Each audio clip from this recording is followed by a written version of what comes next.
இல்லை இது எனக்கு டவுட்டு. இந்த நித்திய ஜீவன்னா என்னன்னு எனக்கு தெரியும். பட் இன்னும் தெரிஞ்சுக்கணும்னு ஆசைப்படுறேன். கவிதா மக்கா வந்து ஒரு சிறு குழந்தை போல ஒரு ரெலவெண்ட் கொஸ்டின், சிம்பிள் கொஸ்டின் கேட்டிருக்காங்க. நித்திய ஜீவன்னா என்ன? நித்திய ஜீவன் பார்த்தீங்கன்னா யோவான் 3வது அதிகாரம் 16வது வசனம் இந்த மகா வந்து எடுத்தாங்க, பேசினாங்க. யோவான் 3:16 அதில் ரொம்ப பவர்ஃபுல்லாக ஏசப்பா சொல்லியிருக்கார். தேவன் தம்முடைய ஒரே பேரான குமாரனை விசுவாசிக்கிறவன் எவனோ அவன் கெட்டு போகாமல் நித்திய ஜீவனை அடையும்படிக்கு அவரை தந்தருளி இவ்வளவாய் உலகத்தில் அன்பு கூர்ந்தார். நீங்கள் இயேசுவுக்கு ஒரு பேர் கொடுக்கணும் அப்படின்னா இந்த யோவான் 3:16 வச்சு சொல்லணும், நித்திய ஜீவன். அதே போல் கிறித்துவத்துக்கு ஒரு வரியில் பதில் சொல்லுன்னா அதை இந்த வசனத்திலிருந்து சொல்லலாம். இயேசு இஸ் ஈக்குவல் டு நித்திய ஜீவன். கிறிஸ்துவம் இஸ் ஈக்குவல் டு இயேசு இஸ் ஈக்குவல் டு நித்திய ஜீவன். யோவான் 3:16. இப்போ இந்த நித்திய ஜீவன் நல்லா நல்லா நம்ம கவனமாக பாருங்கள், இது ரொம்ப முக்கியமானது. நம்ம ஏன் கிறிஸ்தவர்களாக இருக்கிறோம் அப்படின்னு ஒரு கேள்வி கேட்டால், கிறிஸ்தவத்துக்கும் மற்ற மதங்கள் மற்ற நம்பிக்கைகளுக்குள்ள வித்தியாசம் என்ன அப்படின்னு ஒரு கேள்வி கேட்டால், மறுபடியும் ரிப்பீட் பண்ணுறேன், நான் ஏன் கிறிஸ்தவனாக இருக்கிறேன் இப்படி ஒரு கேள்வி கேட்டால். ரெண்டாவது, கிறிஸ்தவத்துக்கும் இதர நம்பிக்கைகள், இஸ்லாம், இந்துத்துவம், புத்திசம், ஜெயினிசம் நிறைய இருக்கு. இவைகள் எல்லாத்துக்கும் கிறிஸ்தவத்துக்குள்ள வித்தியாசம் என்ன? ஒன்னே ஒன்று, இதுதான் நித்திய ஜீவன். தேவன் தம்முடைய ஒரே பேரான குமாரனை விசுவாசிக்கிறவன் எவனோ அவன் கெட்டு போகாமல் நித்திய ஜீவனை அடையும்படிக்கு அவரை தந்தருளி இவ்வளவாய் உலகத்தில் அன்பு கூர்ந்தார். இப்போ கெட்டு போகாமல் அப்படிங்கிறதுக்கு அடுத்த வசனத்திலே விளக்கம் கொடுக்குறார். அடுத்து கெட்டு போறதுன்னா என்ன அப்படின்னு விளக்கம் கொடுக்குறார். கண்டம்டு பாருங்க, 17வது வசனத்தில் அவர் சொல்றாரு.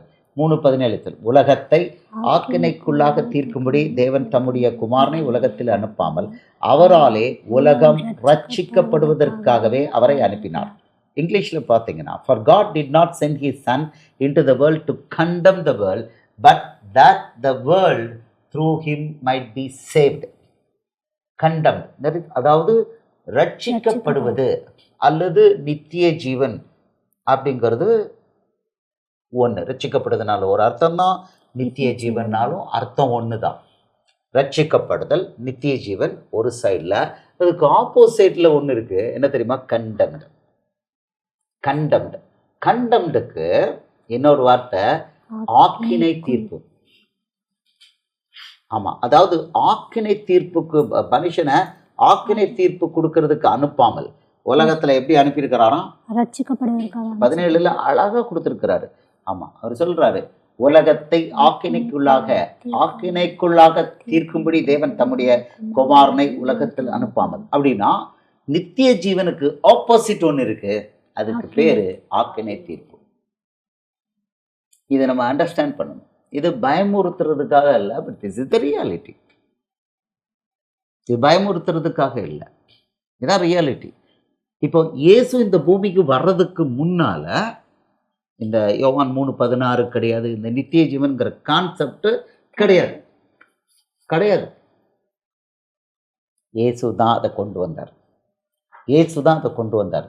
அதை அந்த நித்திய ஜீவனை இன்னும் விளக்கலை. நித்திய ஜீவன்னா ஃபஸ்ட்டு டெஃபினேஷனை ஸ்டார்ட் பண்ணியிருக்கிறேன். இந்த நித்திய ஜீவனை கொடுக்கறதுக்கு பரலோக தேவன் ஒரு விலை கொடுக்க வேண்டியது இருந்தது. என்ன தெரியுமா? அந்த அதே யோவான் 3:14 சொல்லியிருக்காரு, தேவன் இதுக்காக வந்து மாம்சத்தில் வந்து மறிக்க வேண்டியதாக இருந்தது.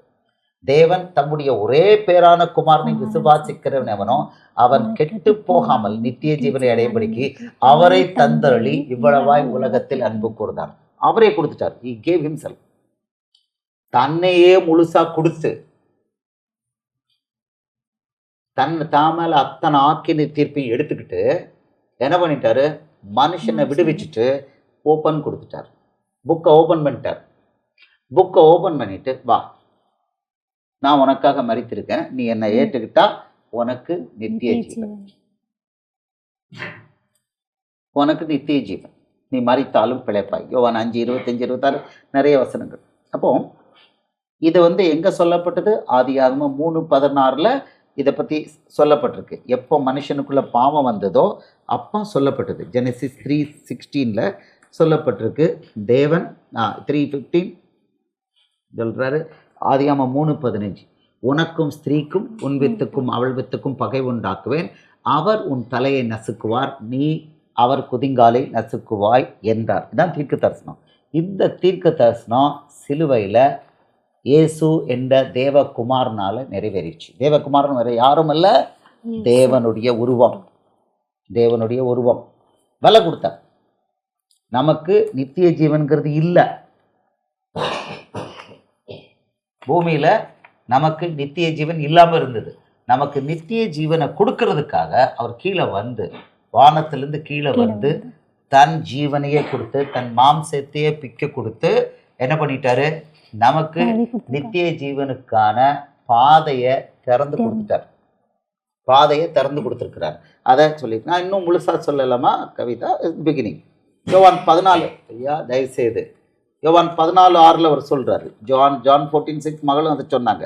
ஜான் 14:6 அவர் கொடுத்துருக்கிறாரு. நானே, அவர் இயேசு மதங்களை உண்டாக்க வரல. அதற்கு இயேசு, நானே வழியும் சத்தியமும் ஜீவனுமா இருக்கிறேன், என்னால் இல்லாமல் ஒருவனும் பிதாவினிடத்தில் வரான். அதாவது பிதா பரலோகத்தில் இருக்கிறார், பரலோகத்துக்கு வர முடியாது. நானே வழியும். அவர் தான் வழியை உண்டாக்கியிருக்கார். இந்த வழி இயேசு பூமியில் சிலுவையில் ஜீவனை கொடுக்குற வரைக்கும் அந்த வழி இல்லை, அந்த வழி கிடையாது. அப்படி ஒரு வழியே கிடையாது. வழியை உண்டாக்கியிருக்கிறார். சரி, இந்த நித்திய ஜீவனில் என்ன கிடைக்குது? யோவான் 3:16 கேட்டீங்க. அவரை மறுபடியும் ஒரு தடவை யோவான் 3:16 பார்ப்போம்.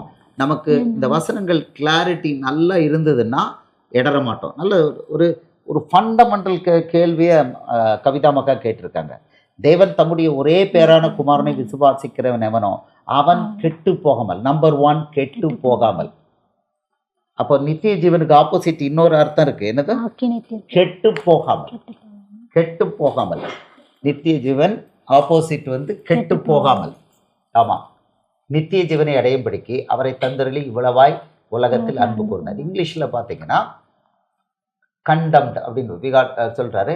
For God so loved the world that he gave his only begotten son, that whoever believes in him should not perish but have everlasting life. கெட்டு போகிறதுக்கு பேர் பெரிஷ்.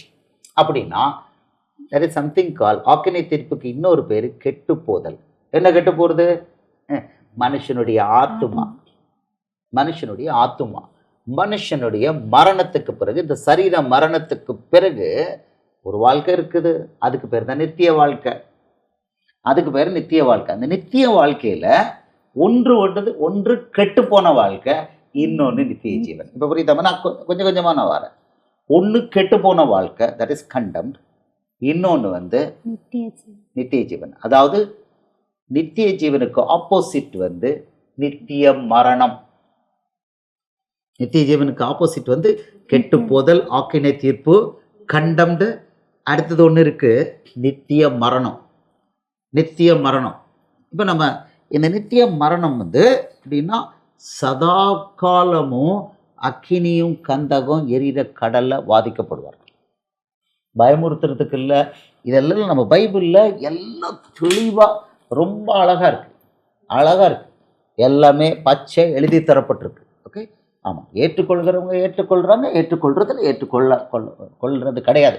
அது யாருக்கு ஏசப்பா மேலே அன்பு இருக்கோ ஏற்றுக்கொள்கிறாங்க. வெளிப்படுத்தல் 20வது அதிகாரம், ரெவலேஷன் 20வது அதிகாரம் 15வது வசனம். அதில் பார்க்குறோம். வெளிப்படுத்தல் 20:15 ஜீவ புத்தகத்திலே எழுதப்பட்டவனாக காணப்படாதவன் எவனோ அவன் அக்கினி கடலிலே தள்ளப்பட்டான். இது என்னன்னா கெட்டு போனவன் எங்கே போய் சேர்றான்? அக்கினி கடலில் போய் சேர்றான். இந்த அக்கினி கடல் எப்படி இருக்குமா? இவங்களை கெட்டு போக வச்ச மோசம் போக்குறவன் யாரு? மனுஷனை கெட்டு போக வைக்கிறது, மோசம் போக வைக்கிறது யாரு? சாத்தான். அவன் எங்கே போகிறானோ அங்கே போய் சேர்ந்தாங்க. அவன் எங்கே போகிறானோ அவன் தான் அவன் கெட்டு போகிறவங்களுக்கு அப்பா யார்? சாத்தான். சாத்தான் எங்கே போகிறாங்களோ அங்கே கெட்டு போகிறவங்க போய் சேர்றாங்க.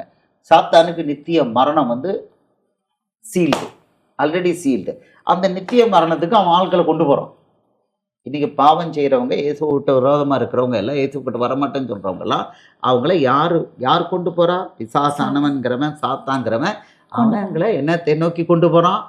தான் கூட அவங்கள நித்திய மரணத்துக்கு கொண்டு போகிறான். அவனுடைய நித்திய மரணம் sealed. It is written here. வெளிப்படுத்தல் 20வது அதிகாரம் 10வது வசனம். மேலும் அவர்களை மோசம் போக்கின பிசாசானவன் மிருகமும் கள்ளத்திற்கு தரிசியும் இருக்கிற இடமாகிய அக்கினியும் கந்தகமுமான கடலிலே தள்ளப்பட்டான். அவர்கள் இரவும் பகலும் சதா காலங்களிலும் வாதிக்கப்படுவார்கள். நல்லா திருப்பி ஒரு தடவை கவிதா மகளை திருப்பி ஒரு தடவை அதை நல்லா பாருங்க. ஓகே, ஆமாம், இதில் பாருங்க. நீங்கள் இந்த நித்திய மரணம் அப்படிங்கிறத பற்றி நல்லா தெரிஞ்சுக்கணும். எப்படியும் இரவும் பகலும் சதா காலங்களிலும் பாருங்க. மேலும் அவர்களை மோசம் போக்கின பிசாசானவன் மிருகமும் கள்ளத்திற்கு தரிசியும் இருக்கிற இடமாகிய அக்கினியும் கந்தகமுமான கடலிலே தள்ளப்பட்டான். அவர்கள் இரவும் பகலும் சதா காலங்களிலும் வாதிக்கப்படுவார்கள். அப்போ இது வந்து நியாய தீர்ப்புல அவனுக்கு ஃபர்ஸ்ட் நியாய தீர்ப்பு. ஆமாம், இப்போ இவனோட சேர்த்து வராங்க ஒருத்தரா. ஆமாம், 14 அதே அதிகாரம் 14வது வசனத்தில் மரணமும் பாதாளமும், அப்பொழுது மரணமும் பாதாளமும் அக்கினி கடலிலே தள்ளப்பட்டன. இது 2ஆம் மரணம் சொல்லிட்டு, ஜீவ புத்தகத்திலே எழுதப்பட்டவனாக காணப்படாதவனோ அவன் அக்கினி கடலிலே தள்ளப்பட்டான். இப்போ உங்களுக்கு வந்து நித்திய ஜீவனை விளக்கும் போது இப்போ என்ன விளக்கியிருக்கேன்? நித்திய மரணம், இல்லைன்னா கெட்டு போவது, அல்லது ஆக்கினி தீர்ப்படைவது, ஆமா, அல்லது கண்டம். இதுக்கெல்லாம் அர்த்தம் ஒண்ணுதான். அப்ப கெட்டு போனவங்க அப்படின்னா ஆத்துமா கெட்டு போறது. இப்ப நீங்க பார்த்தீங்க, இரவும் பகலும் சதா காலங்களிலும் வாதிக்கப்படும். இரவும் பகலும் சதா காலங்களும் வாதிக்கப்படுறது. இதான் நித்திய மரணம். இப்ப நித்திய ஜீவன்னா ரைட் ஆப்போசிட். சொல்றாரு, அவரோடு கூட இரவும் பகலும் வாழலாம். இயேசு கூட இருக்கலாம். இரவும் பகலும் அவரோடு கூட இருக்கலாம். அது நீங்கள் இயேசுக்கு ஊழியம் பண்ணால் அவர் சொல்கிறாரு என் கூட இருக்கலாம் அப்படிங்கிறாரு. ஆமாம், இதை அடுத்த அதிகாரத்தில் சொல்கிறார். 21வது அதிகாரத்தில் சொல்கிறார். இவங்கெல்லாம் இந்த பரலோகம் எப்படி இருக்கும், நித்திய ஜீவன் எப்படி இருக்கும் அப்படிங்கிறத கேட்குறாரு. இப்போ 21வது அதிகாரம் 1லிருந்தே நான் வசனம் காமிக்கிறேன். இப்போ நித்திய ஜீவனை பற்றி கொஞ்சம் பார்க்கலாம். ஓகே, இப்போ இது வரைக்கும் நித்தியம்னா என்ன அர்த்தம்? இரவும் பகலும் சதா காலங்களில். இதான் நித்தியம். நித்தியம்னா முடிவில்லாதது. there's no end. அதுக்கு முடிவே கிடையாது. அப்போ நம்ம உலகத்துல வாழ்றது 70, 80, 100 வருஷம், அவ்வளவுதான். ஆனா அது அப்படி இல்லை. இரவும் பகலும் சதா காலங்களும். அக்கினி கடல் வந்து அக்கினி தான், கடல் தான். அது லேக் ஆஃப் ஃபயர், இங்கிலீஷ்ல லேக் ஆஃப் ஃபயர். அப்போ இது தெரிஞ்சால் நம்ம எவ்வளோ கேர்ஃபுல்லாக இருக்கணும். எழுதப்பட்டிருக்கு, இதெல்லாம் கொடுக்கப்பட்டிருக்கு. எனக்கு தெரியாதுன்னு யாரும் சொல்ல முடியாது.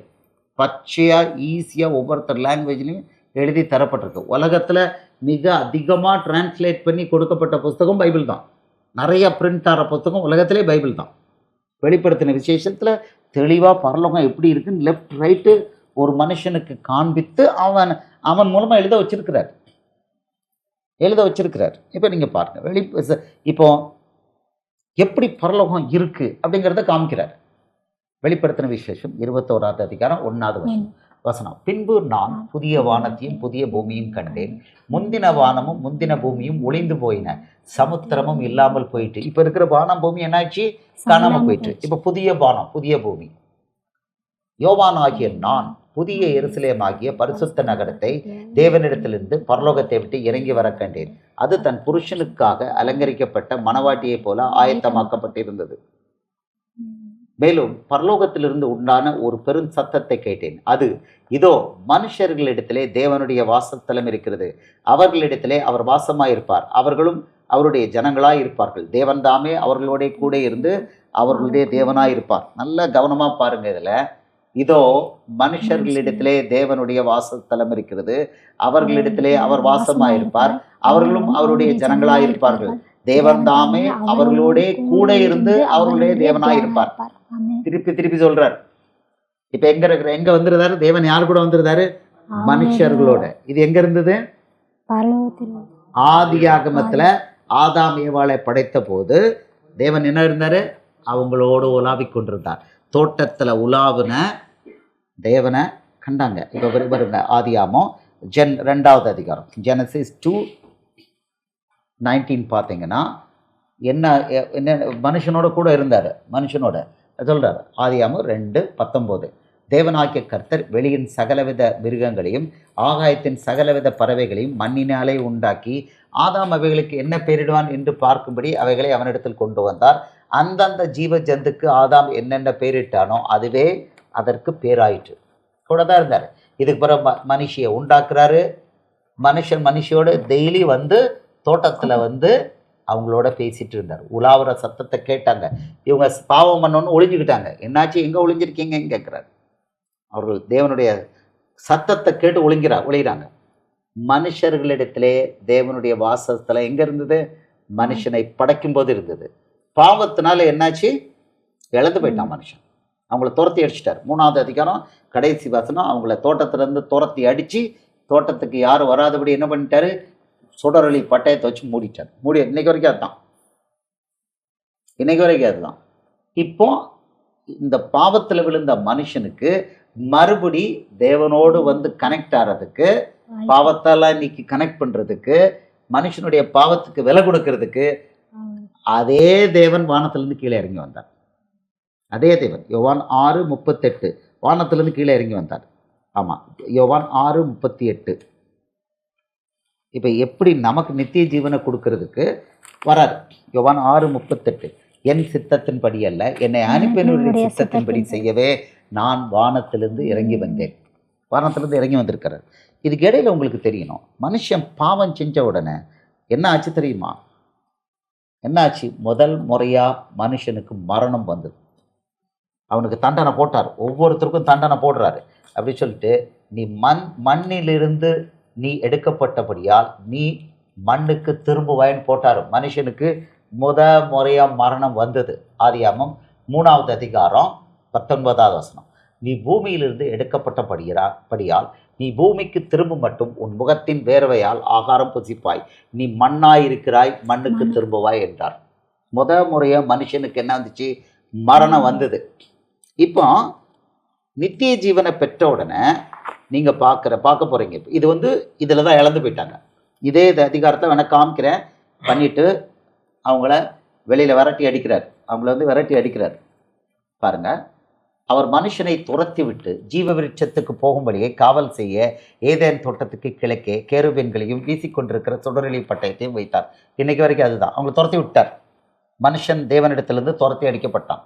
இப்போ அவனை திருப்பி கொண்டு வந்து சேர்க்கிறதுக்கு ஃபஸ்ட்டு அதே தேவன் தன்னுடைய ஜீவனை கொடுத்து விலையை கொடுத்து ஃபஸ்ட் லெவல் பண்ணிட்டார். இப்போ அது ஓடிக்கிட்டே இருக்கு. இப்போ வந்து ஃபைனலாக ஒன்று வைக்கிறாரு. அதில் ரெஸ்டோர் பண்ணுறார். ஏதேன் தோட்டத்தில் உள்ளதை ரெஸ்டோர் பண்ணுறார்.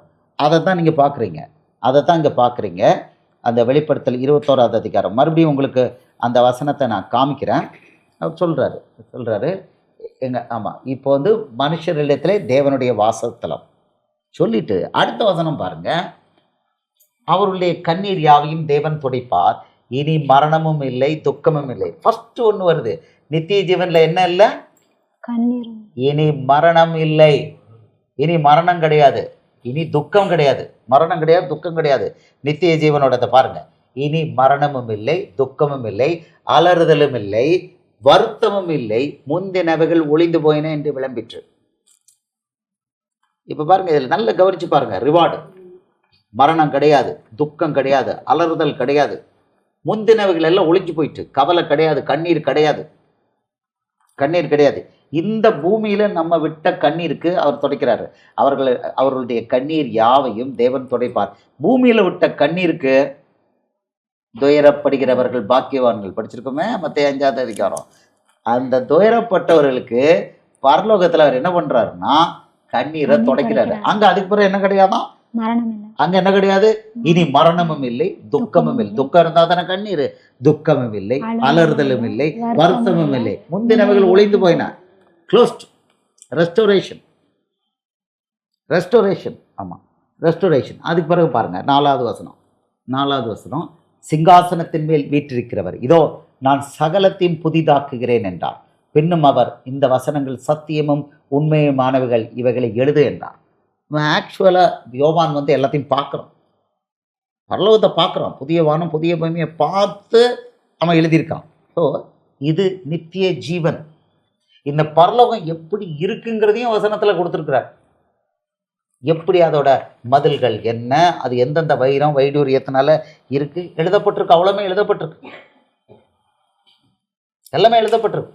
அப்போ இது நித்திய ஜீவன். இவங்க இனிமே கண்ணீர் கிடையாது, ஒன்றும் கிடையாது. அங்கே பார்த்தீங்கன்னா 20வது அதிகாரம் பார்த்தீங்கன்னா 20வது அதிகாரத்தில் அங்கே வேற. ஆமாம், 20வது அதிகாரத்தில் அவன் அந்த 10வது வசனம் பார்த்தீங்கன்னா பேய்க்கு என்ன கொடுத்துருக்காரு அதுதான் இவங்களுக்கும். ஆமாம், அவருக்கு அக்கினியும் கந்தகுமான கடலிலே தள்ளப்பட்டான், அவர்கள் இரவும் பகலும் சதா காலங்களிலும் பாதிக்கப்படுவார்கள். 15வது வசனம், ஜீவ புத்தகத்தில் எழுதப்பட்டவனாக காணப்படாதவன் எவனோ அவன் அக்கினி கடலிலே தள்ளப்பட்டான். அக்கினி கடல்ங்கிறது என்னவா? இரவும் பகலும் அக்கினியினால பாதிக்கப்படும். இதுதான் என்னவா? இதுக்கு சொல்ற 2ஆம் மரணம்ன்றார். இதுதான் நித்திய மரணம். ஒருத்தன் நித்திய ஜீவனை விட்டுட்டா அடுத்தது என்ன கிடைக்குது? நித்திய மரணம். இப்போ உங்களுக்கு தெரிஞ்சிருச்சு நித்திய ஜீவன்னா என்ன, நித்திய மரணம்னா என்ன. இப்போ மனுஷனுக்கு இந்த நித்திய ஜீவன் இயேசு சிலுவையில் உயிரை கொடுக்குற வரைக்கும் தரப்படலை. மனுஷனுக்கு இந்த சென்ஸ் புறஜாதிகளாகி நமக்கு தரப்படலை. நம்ம பரலோகத்துக்கு வெளியில் இருந்தோம், நமக்கு கிடையாது. எப்பத்திலிருந்து? ஆதியாகமம் 17:7 நம்மளை தள்ளிட்டார். இது ஒரு சின்னதாக நீங்கள் பார்த்துக்கோங்க. ஆதியாகமம் 17:7, அதாவது இயேசு பூமிக்கு வர்றதுக்கு கிட்டத்தட்ட 3000 வருஷத்துக்கு முன்னால் ஒரு மனுஷனோட, ஆபிரகாம்ங்கிற மனுஷனோட ஒரு உடன்படிக்கை பண்ணார். அந்த உடன்படிக்கையோட நமக்கு எல்லாமே வெளியே போயிடுச்சு. அவர் சொல்கிறார் ஆதியாகமம் 17:7, உனக்கும் உனக்கு பின்வரும் உன் சந்ததிக்கும் நான் தேவனாயிருக்கும்படி எனக்கும் உனக்கும் உனக்கு பின் தலைமுறை தலைமுறையாக வரும் உன் சந்ததிக்கும் நடுவே என் உடன்படிக்கையை நித்திய உடன்படிக்கையாக ஸ்தாபிப்பேன். இதில் நீங்கள் கவனமாக பார்க்க வேண்டியது, உனக்கும் உனக்கு பின் வரும் சந்ததிக்கும் நான் தேவனாயிருக்கும்படி. அவர் வந்து யாருக்கு தேவன்? ஆபிரகாம்ங்கிற ஒரு மனுஷனுக்கும் அவன் பிள்ளைகளுக்கும் மட்டும்தான் தேவன். நம்மளை என்ன பண்ணிட்டாரு? நம்மளை ரிஜெக்ட் பண்ணிட்டார். நம்ம என்னவாயிட்டோம்? புறஜாதிகள் ஆயிட்டோம். பழைய ஏற்பாட்டில் மல்கியா அந்த 4வது அதிகாரம் கடைசி வசனம் வரைக்கும் இந்த பைபிள் வந்து ஒரே ஒரு மனுஷனோட சந்ததிக்கு மட்டும்தான், நம்ம கிடையாது. நல்ல புரிஞ்சுக்கோங்க. மல்கியா 4வது அதிகாரம் 6வது வசனம் வரைக்கும் இந்த பைபிள் நமக்கு கிடையாது. இது யூதர்கள் என்று சொல்லப்படுகிற ஆபிரகாமுடைய புத்திரருக்கு கொடுக்கப்பட்ட பைபிள். அதை மாற்றி உங்களோடு என்னோட ஒப்புரவாகணும், நம்மளை வந்து மறுபடியும் என்ன இணைக்கணும். தேவன் தம்மோடு மறுபடியும் இணைக்கணுங்கிறதுக்கு தான் அவர் வானத்திலிருந்து இறங்கி வந்தார். ஆனால் சும்மா இணைக்க முடியாது, சும்மா இணைக்க முடியாது. இந்த வசனத்தை சொல்லியாச்சுன்னா வசனத்தை தேவன் மாற்ற முடியாது. நல்ல கவனமாக பார்த்துக்கோங்க, இந்த வசனத்தை தேவன் மாற்ற முடியாது. எந்த வசனம்? இந்த ஆதியாகமம் 17:7 இதுலேருந்து 14 வசனம் வரைக்கும் இருக்குது, அந்த உடன்படிக்கை இருக்குது. இதில் ஒரு வார்த்தை கூட மாற்ற முடியாது. அப்போ இதை மாற்ற முடியுமா? கேன்சல் பண்ண முடியுமா? முடியாது. ஒரே ஒரு வழி தான். பரலோக தேவன், இதை பேசின பரலோக தேவன் மரிக்கணும். தேவன் மரிக்க முடியுமா? எல்லாரும் முடியாதுன்னு நினச்சிக்கிட்டு இருந்தாங்க. அவர் வந்தார். நான் வர்றேன்ப்பான்னு சொன்னார். நான் வரேன், பூமிக்கு வரேன், குமாரனா வருவேன். ஏசாயா 7:14 சொன்னார், இதோ ஒரு கன்னிகை கற்பவதியாகி ஒரு குமாரனை பெறுவாள், இம்மானுவேல் என்று அவருக்கு பேரிடுவார். ஒரு கன்னிப்பெண் வழியாக வருவேன் அப்படின்னு சொன்னார். இதை உங்களுக்கு ஏற்கனவே நிறைய சொல்லி கொடுத்துருக்கோம். ஜஸ்ட் ஒரு கிளிம்ஸ், நித்திய ஜீவனை பற்றி படிக்கும்போது ஒரு கிளிம்ஸ். யோவான் இது ஏசாயா 7:14 சொன்னார், நான் வரப்போகிறேன், ஒரு ஸ்திரீ வித்தாக வரப்போகிறேன். ஆம்பளை கிடையாது, ஆம்பளை உதவி இல்லாமல் வரப்போறேன்னு சொன்னார். அதற்கு ஆண்டவர் தாமே உங்களுக்கு ஒரு அடையாளத்தை கொடுப்பார், இதோ ஒரு கன்னிகை கர்ப்பவதியாகி ஒரு குமாரனை பெறுவாள், அவருக்கு இம்மானுவேல் என்று பெயரிடுவார். கன்னிகை கர்ப்பவதியாகி ஆண் உதவி இல்லாமல். ஆதியாகமம் 3:16 சொன்னாரே, உனக்கும் ஸ்திரீக்கும் உன் வித்துக்கும் அவள் வித்துக்கும் நான் பகை உண்டாக்குவேன். ஆதியாகமம் 3:15 அவர் உன் தலையை நசுக்குவார், நீ அவர் குதிங்காலை நசுக்குவாய். ஸ்திரீயோட வித்து, உனக்கும் ஸ்திரீக்கும் உன் வித்துக்கும் அவள் வித்துக்கும் பகை உண்டாக்குவேன். இதில் நான் ஸ்திரீயின் வித்தா நான் வருவேன், ஸ்திரீயின் வித்தா நான் வருவேன். நான் வந்து இப்போ பார்ட்னர்ஷிப் உண்டாயிட்டேன், ஏதாயிட்டு மனுஷனை டேக் ஓவர் பண்ணிட்டேன், அதை நான் உடைப்பேன். பிசாசே, உனக்கும் மனுஷனுக்குள்ள அந்த இணைப்பை நான் ஆத்ம இணைப்பை துண்டிப்பேன் அப்படின்ட்டார். அதுதான் சிலுவையில் நிகழ்ந்தது. பிசாசின் தலையை நசுக்குனார். அதுக்கு அர்த்தம் என்ன தெரியுமா? அவர் உன் தலையை நசுக்குவார் சொன்னார். அதுக்கு அர்த்தம் என்ன தெரியுமா? அர்த்தம் என்ன? இயேசுதான் தன்னை படைத்த தேவன்னு நல்லா தெரிஞ்சு சாத்தான் என்ன பண்ணான்? அவரை சிலுவையில் அரைஞ்சான். சிலுவைங்கிறது தூக்கு தண்டனை, கொலை தண்டனை. தேவனை கொலை பண்ண அதுக்கு ஏதாவது இது உண்டா? ஏதாவது அதுக்கு ரிலீஃப் கிடைக்குமா? சொல்லிட்டார், உனக்கு நியாய தீர்ப்பு முடிஞ்சு போச்சுட்டா அப்படின்னாரு. முடிஞ்சு போய் யோவான் 16:11 சொன்னார், உனக்கு நியாய தீர்ப்பு, நீ காலிடா அப்படின்னாரு பிசாஸ்ட. அது சொல்கிறாரு, இதோ இந்த உலகத்தின் அதிபதி நியாயம் தீர்க்கப்பட்டதினாலே நியாய தீர்ப்பை குறித்தும் கண்டித்து உணர்த்துவார். அவன் நியாயம் தீர்க்கப்பட்டான்ட்டார். ஆதியாகமம் 3:15 அவன் தலை சொன்படி அவன் தலை நசுக்கப்பட்டதுன்னார். தலை நசுக்கப்பட்டதுன்னா என்ன அர்த்தம்னா, சாத்தானுடைய எல்லா வல்லமைகளும் அவனை படைக்கும்போது தேவன் அவனுக்கு கொடுத்திருந்த அந்த வல்லமைகள் எல்லாம் பறிக்கப்பட்டுருச்சு. அப்போ இப்போ வரைக்கும் வம்பு பண்ணிட்டு இருக்கானா? அது எப்படி அப்படின்னு கேட்டால், அவனுக்கு ஒரு இது கொடுத்துருக்காரு. பிள்ளைகள் என் பிள்ளைகள், நான் விலை கொடுத்துட்டேன், பாவத்துக்கெல்லாம் விலை கொடுத்துட்டேன், என் பிள்ளைகள் விலை கொடுக்கப்பட்ட பிள்ளைகள், உனக்கு சரண்டரானா நீ பிடிச்சிக்கோ சொல்ல. யோவான் 8:34 சொல்லிட்டார். ஓகே ரைட், நீ வேணா பிடிச்சிக்கோ அப்படின்ட்டார். யோவான் 8:34. அதாவது இதுதான் ஸ்தல நசுக்கப்பட்டதோடைய அந்த அர்த்தம் சொல்லிட்டாரு. இயேசு அவர்களுக்கு பிரதியுத்தரமாக, பாவம் செய்கிற எவனும் பாவத்திற்கு அடிமையா இருக்கிறான் என்று மெய்யாகவே மெய்யாகவே உங்களுக்கு சொல்கிறேன். பாவம் செஞ்சா பாவத்துக்கு அடிமை, பேய்க்கு அடிமை. பாவம் செஞ்சா பேய்க்கு அடிமை. பிசாசுக்கிட்ட அடிமை ஆறதுக்கு, அவன்கிட்ட சரண்டர் ஆறதுக்கு ஒப்பு கொடுக்குறாரு. நீ வேணா போய்க்கலாம் அப்படிங்கிறாரு. நீ என்ன, நான் விலை கொடுத்தனால நீ என்னை கட்டி பிடிக்கணும் அவசியம் இல்லை, நீ வேணா பாவம் செஞ்சா அந்த பக்கம் போய்க்கலாம். ஆப்ஷன் கொடுக்குறாரு. இயேசு டெமோக்ராட், கம்பல் பண்ண மாட்டார். நீ என்ன நேசிச்சு தான் ஆகணும், கம்பல் பண்ண மாட்டார். வந்தா உனக்கு நித்திய ஜீவன், என் வசனத்தை கேட்டு என்கிட்ட என்னை அனுப்பினவரை விசுவாசிக்கிறவனுக்கு நித்திய ஜீவன் உண்டு, இல்லையா நித்திய மரணம் உண்டு. கரணம் தப்பினால் மரணம்ங்கிற மாதிரி மரணம் உண்டு சொல்லிட்டார். கதவை சாத்து. ஸோ இப்போ நீங்கள் இதை புரிஞ்சுக்கணும். அவர் டெமோக்ராட். அவர் பிசாசுக்கு என்ன கொடுத்துருக்கிறாரு? சரண்டர் பண்ண அதிகாரம். மனுஷன் பாவத்தினால அவர்கிட்ட சரண்டர் பண்ணும்போது பிசாசு அடிக்கலாம். ஆனால் மனுஷன் நான் இயேசுகிட்ட தான் இருப்பேன் அப்படின்னா பிசாசில் ஒன்றுமே பண்ண முடியாது, ஒன்றுமே பண்ண முடியாது. அவன் பல்லு பிடுங்கின பாம்பு, அவன் கையில் ஒன்றுமே கிடையாது.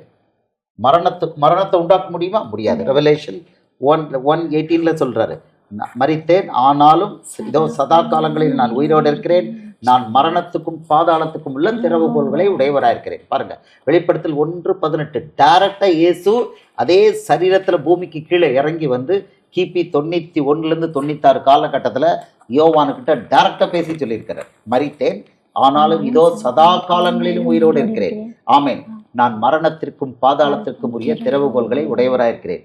அப்படின்னா பிசாசால யாரையும் கொல்ல முடியாது. அவன் டியூட்டி என்ன?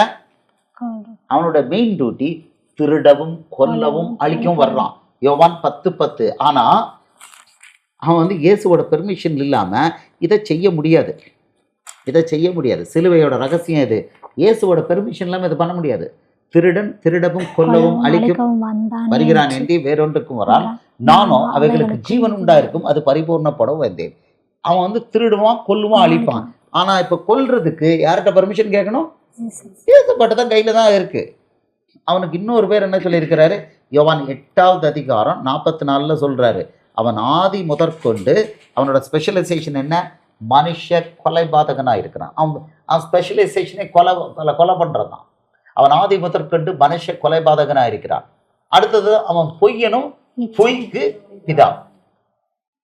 கிரேட்டஸ்ட் பொய்யன் அவன் பொய்யனும் பொய்க்கு பிதாவாக இருக்கிறபடியானால் அவன் பொய் சொல்லும்போது தன் சொந்தத்தில் எடுத்து பேசுகிறான். ஸோ அவனோட ஸ்பெஷலைசேஷன் மனுஷ கொலைபாதகம், மனுஷனை கொலை பண்ணுறது. ரெண்டாவது ஸ்பெஷலைசேஷன் அவன் பொய்யனும் பொய்க்கு பிதாவும். ஓகே, அப்போ இப்போ அவன் அதை பண்ண முடியுமா அப்படின்னா, சிலுவைக்கு பிறகு பொய்யெல்லாம் சொல்லலாம், அதுக்கு பெர்மிஷன் கொடுத்துருக்காரு.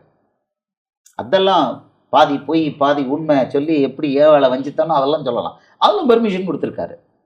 நல்ல பாட்டு பாடலாம், நல்லா மார்க்கெட்டிங் டாக்கு, ஏவாள்கிட்ட பண்ண மார்க்கெட்டிங் டாக் பண்ணலாம், அதெல்லாம் பெர்மிட்டட். ஆனால் ஓகே நான் கொல்லணும் அப்படின்னா வெயிட். அந்த ஆளுக்கு நான் 85 வயசு வரைக்கும் கொடுத்துருக்கேன். 85 வயசு வரைக்கும் கொடுத்துருக்கேன். ஒரு நாளைக்கு முன்னால் கூட நீ தொட முடியாது. அதுதான் வெளிப்படுத்தல் 1:18 அவர் சொல்கிறாரு. இந்த அதிகாரத்தை இயேசு சிலுவையில் அப்சல்யூட்டாக வாங்கிட்டார்.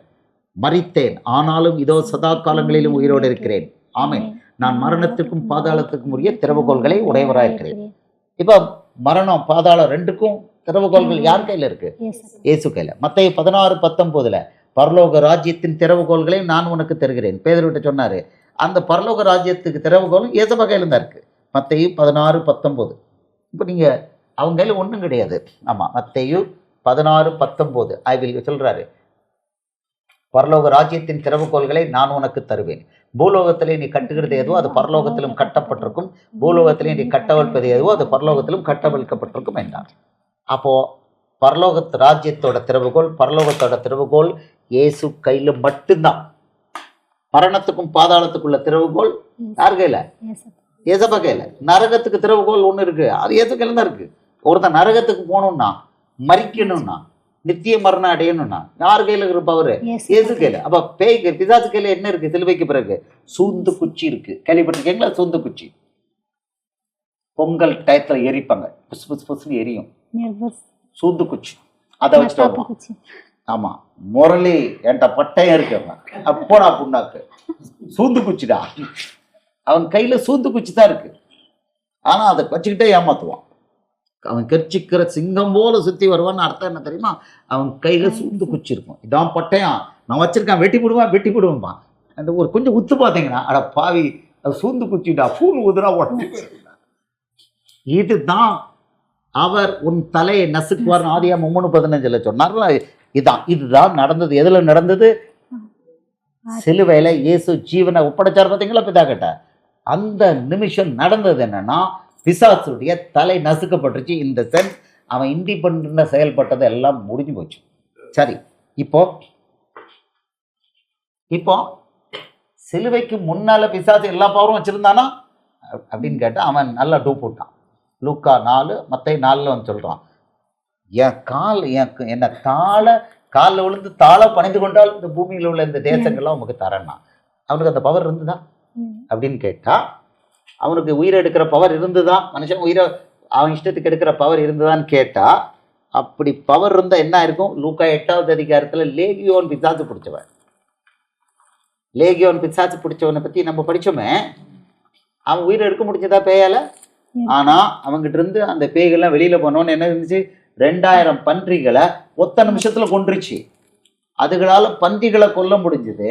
ஏசப்பா அங்கே நமக்கு பெரிய ஒரு பாடம் கொடுத்துருக்காரு. என்ன பாடம் கொடுத்துருக்காரு?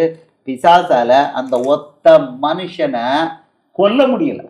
ஸோ அவன் சொன்னான்னா ஏசப்பாட்டே அந்த டுபாக்கர் விடுறான். ஐ am so and so great. அவரு ரொம்ப இட்ஸ் வெரி நைஸ் காட். அவன் பேசுறதெல்லாம் கேட்குறாரு. ஓகே வெரி குட் பேசு அப்படிங்கிறாரு. அவன் பேசுகிறான், நான் தான் உலகத்தில் அதிபதி, நான் தான் பெரிய ஆள், எல்லாம் என்கிட்ட இருக்குது, எனிதிங் அப்படிங்கிறா. அப்படியா அப்படிங்கிறாரு.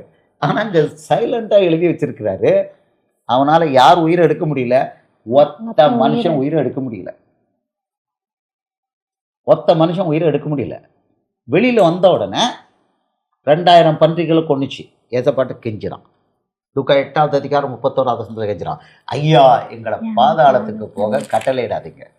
அப்போ யார் பவர்ஃபுல்லு? அதனால இயேசு பூமியில ஜீவனை கொடுக்கறதுக்கு முன்னாலேயும் லுக்கா 8வது அதிகாரம் 31 நீங்க இதெல்லாம் ரகசியங்களை தெரிஞ்சுக்கணும்.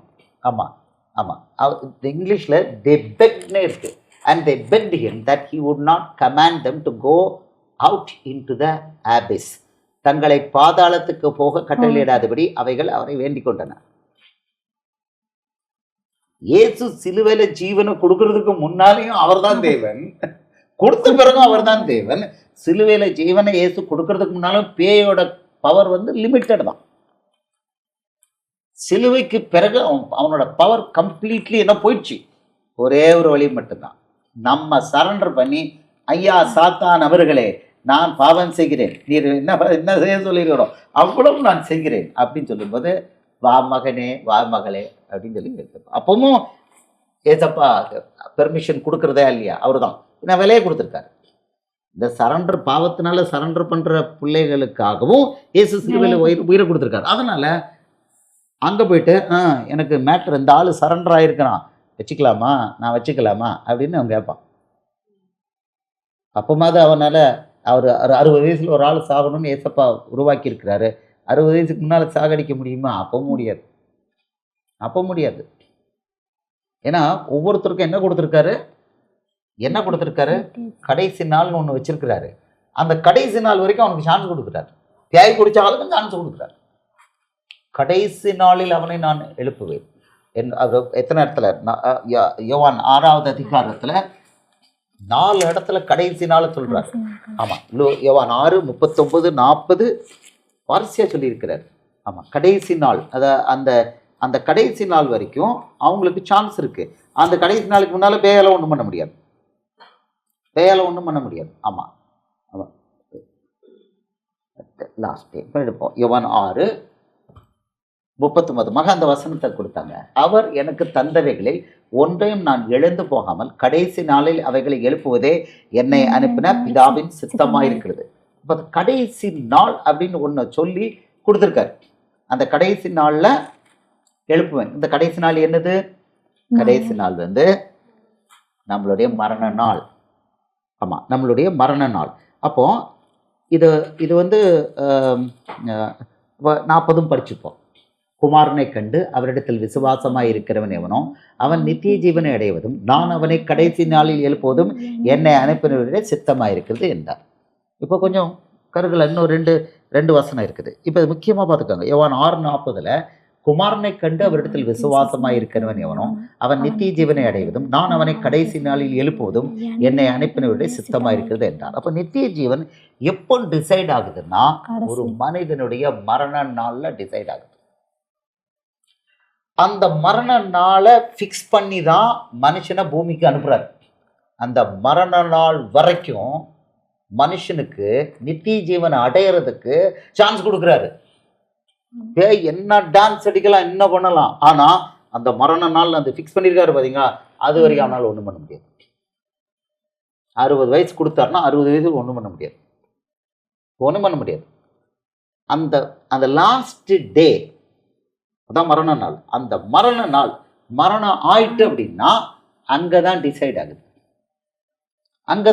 ஆகுது. நல்லா நீங்க அந்த நித்திய ஜீவன் நித்திய மரணம் சிலுவை இதை நல்லா அண்டர்ஸ்டாண்ட் பண்ணணும். கவிதாமகளை உங்களுக்கு புரியுதா இதுல? அதாவது மனுஷனுக்கு நித்திய ஜீவன், நமக்கு புறஜாதிகளுக்கு நித்திய ஜீவன் எப்போ எடுக்கப்பட்டுருச்சு? ஆதியாகமம் 17:7 எடுக்கப்பட்டுருச்சு. இயேசு வரதுக்கு கிட்டத்தட்ட 3000 வருஷத்துக்கு முன்னால 4000 வருஷத்துக்கு முன்னால எடுக்கப்பட்டுருச்சு. இப்போ அதை திருப்பி கொடுக்கறதுக்கு தான் அவர் வந்தார். அதுக்கு விலையை அவர் கொடுத்தாரு. இது எப்படி அந்த ரகசியத்தை எழுதியிருக்கிறாரு. கடைசி நாளில் அவனை எழுப்புங்கிறார். அப்படின்னா ஒருத்தன் மரண நாள் அன்னைக்கு அந்த நிமிஷம் இயேசு அவருடைய பிள்ளைன்னா உயிரோடு எழுப்பி கொண்டு போயிருந்தார். இதுக்கு வசனம் அடுத்து பார்க்க போகிறோம். அதில் இழந்து போகிறவங்க எங்கே போகிறாங்க? நித்திய ஆக்கினைக்கு போகிறாங்க.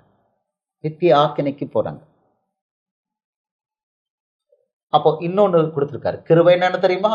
அந்த கடைசி நாள் அந்த கடைசி நிமிஷம் வரைக்கும் ஒரு மனுஷனுக்கு சான்ஸ் இருக்கு. இது முதல்ல கிடையாது.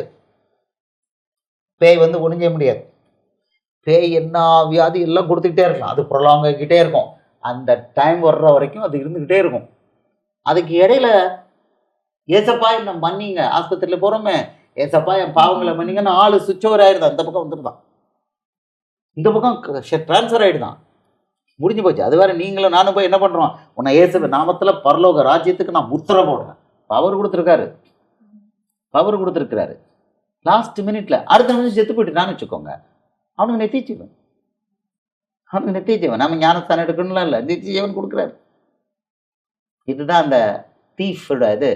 சிலுவையில் அவன் தொங்கிக்கிட்டு இருக்கும்போது சொல்லுவான், ஆண்டவரே உமது இதில் உமது ராஜ்யத்தில் வரும்போது என்னை அடியானை நினைத்துக்கொள்ளும், நீ இன்னைக்கு என்னோட கூட பரதேசில் இருப்பான்ட்டார். It's call the thief rule. Last மினிட்ல அவன் இயேசுவை ஏற்றுக்கிட்டான் அப்படின்னா, இப்போ நம்ம ஆஸ்பத்திரியில் அறிக்கையிடுறாங்க, எனக்கு வேற எந்த குலதெய்வம்லாம் இல்லை, இயேசு தான் இன்னையிலேருந்து என் தெய்வம், இயேசுவே ஆவி ஆத்மா சரீரத்தை உங்கள்கிட்ட ஒப்படைக்கிறேன்னு போதும். அன்னைக்கு செத்து போயிட்டானும் பொழைச்சான், செத்து போயிட்டானும் பொழைச்சான், பரலோகம் வந்துடுவான், நித்திய ஜீவன்.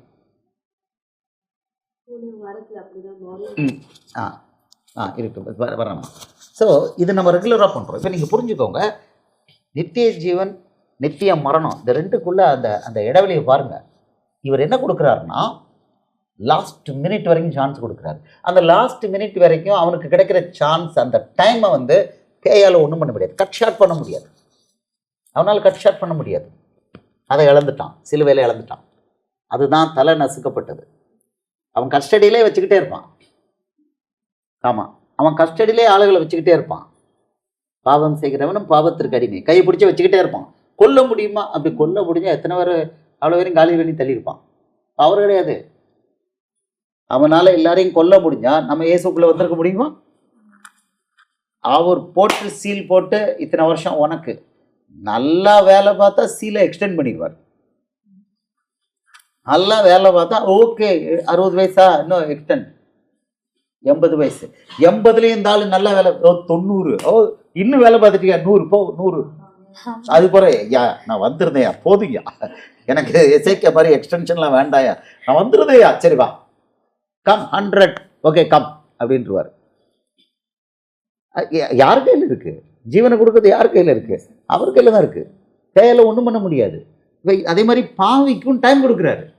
அவனை 75 வயசு, சில ஆளுகளுக்கு 100 வயசு வரைக்கும் அவனுக்கும் கொடுக்குறாரு.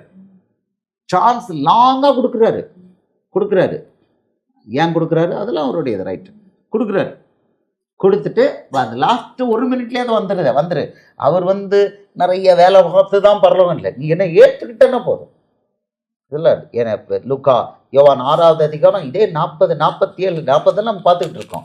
ஆமாம், குமாரனை கட்டு 47 பார்ப்போம். யோவான் 6:47 சொல்கிறாரு, என்னை விசுவாசிக்கிறவனுக்கு நித்திய ஜீவன் செம்மையா கொடுக்குறாரு. என்னிடத்தில் விசுவாசமாக இருக்கிறவனுக்கு நித்திய ஜீவன் உண்டு, மெய்யாகவே உங்களுக்கு சொல்கிறேன். யார் வரா இதில்? இந்த மேட்டரில் யாரெல்லாம் வரா? இந்த ஆஸ்பத்திரியில் உள்ளவங்களும் இதில் தான் வந்து நிற்கிறாங்க. எல்லாத்துலேயும் வசனம் எழுதி வச்சிருக்கிறாரு. இப்படி ஒரு ரூட்டு வச்சிருக்கிறாரு. கடைசி நாளில் எழுப்பிடுவேன்ட்டார்.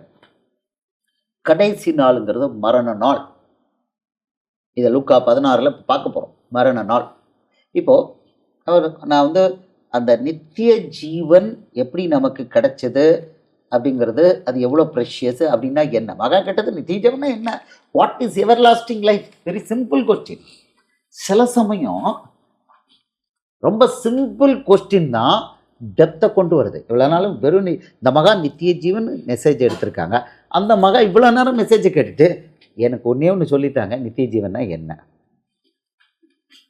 சிம்பிள் கொஸ்டின் கூகுளில் போட்டு விட்டுட்டாங்க, நித்திய ஜீவன்னா என்ன. This is it. இது இயேசுவோட கூட வாழக்கூடிய, பரலோகத்தில் வாழக்கூடிய அந்த பாக்கியம்தான் நித்திய ஜீவன்.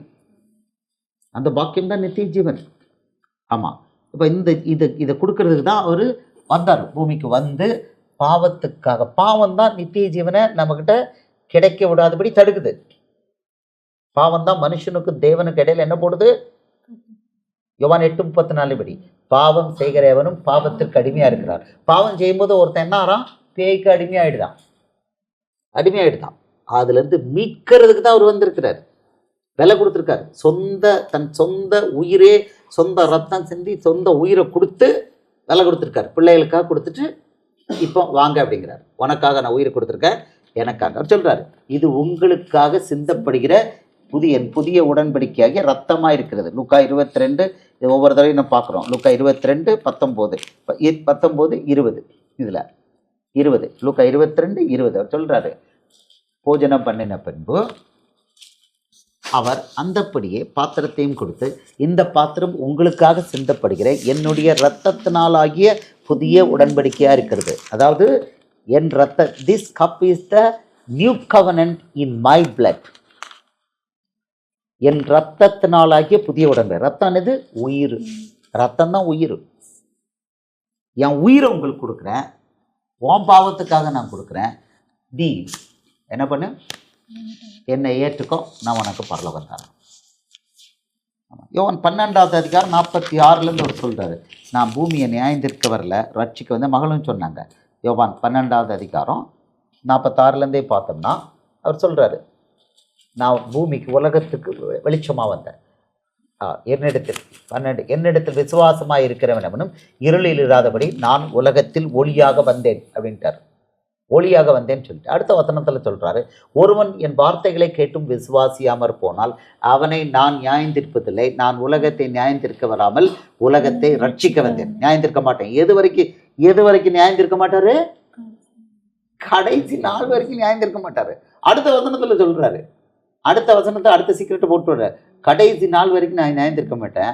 இதான் சிலுவைக்கு முன்னாலேயும் பின்னாலேயும் உள்ள வித்தியாசம். நான் நியாயந்திருக்க வரல, நான் ரட்சிக்க வந்திருக்கேன். ரட்சகரோட ரோல் என்ன தெரியுமா? லாஸ்ட் மினிட் வரைக்கும் என் பிள்ளை உன்னையே நான் பார்த்துக்கிட்டு இருக்கேன்வா. என்ன ஒரு அன்பு, என்ன ஒரு அன்பு.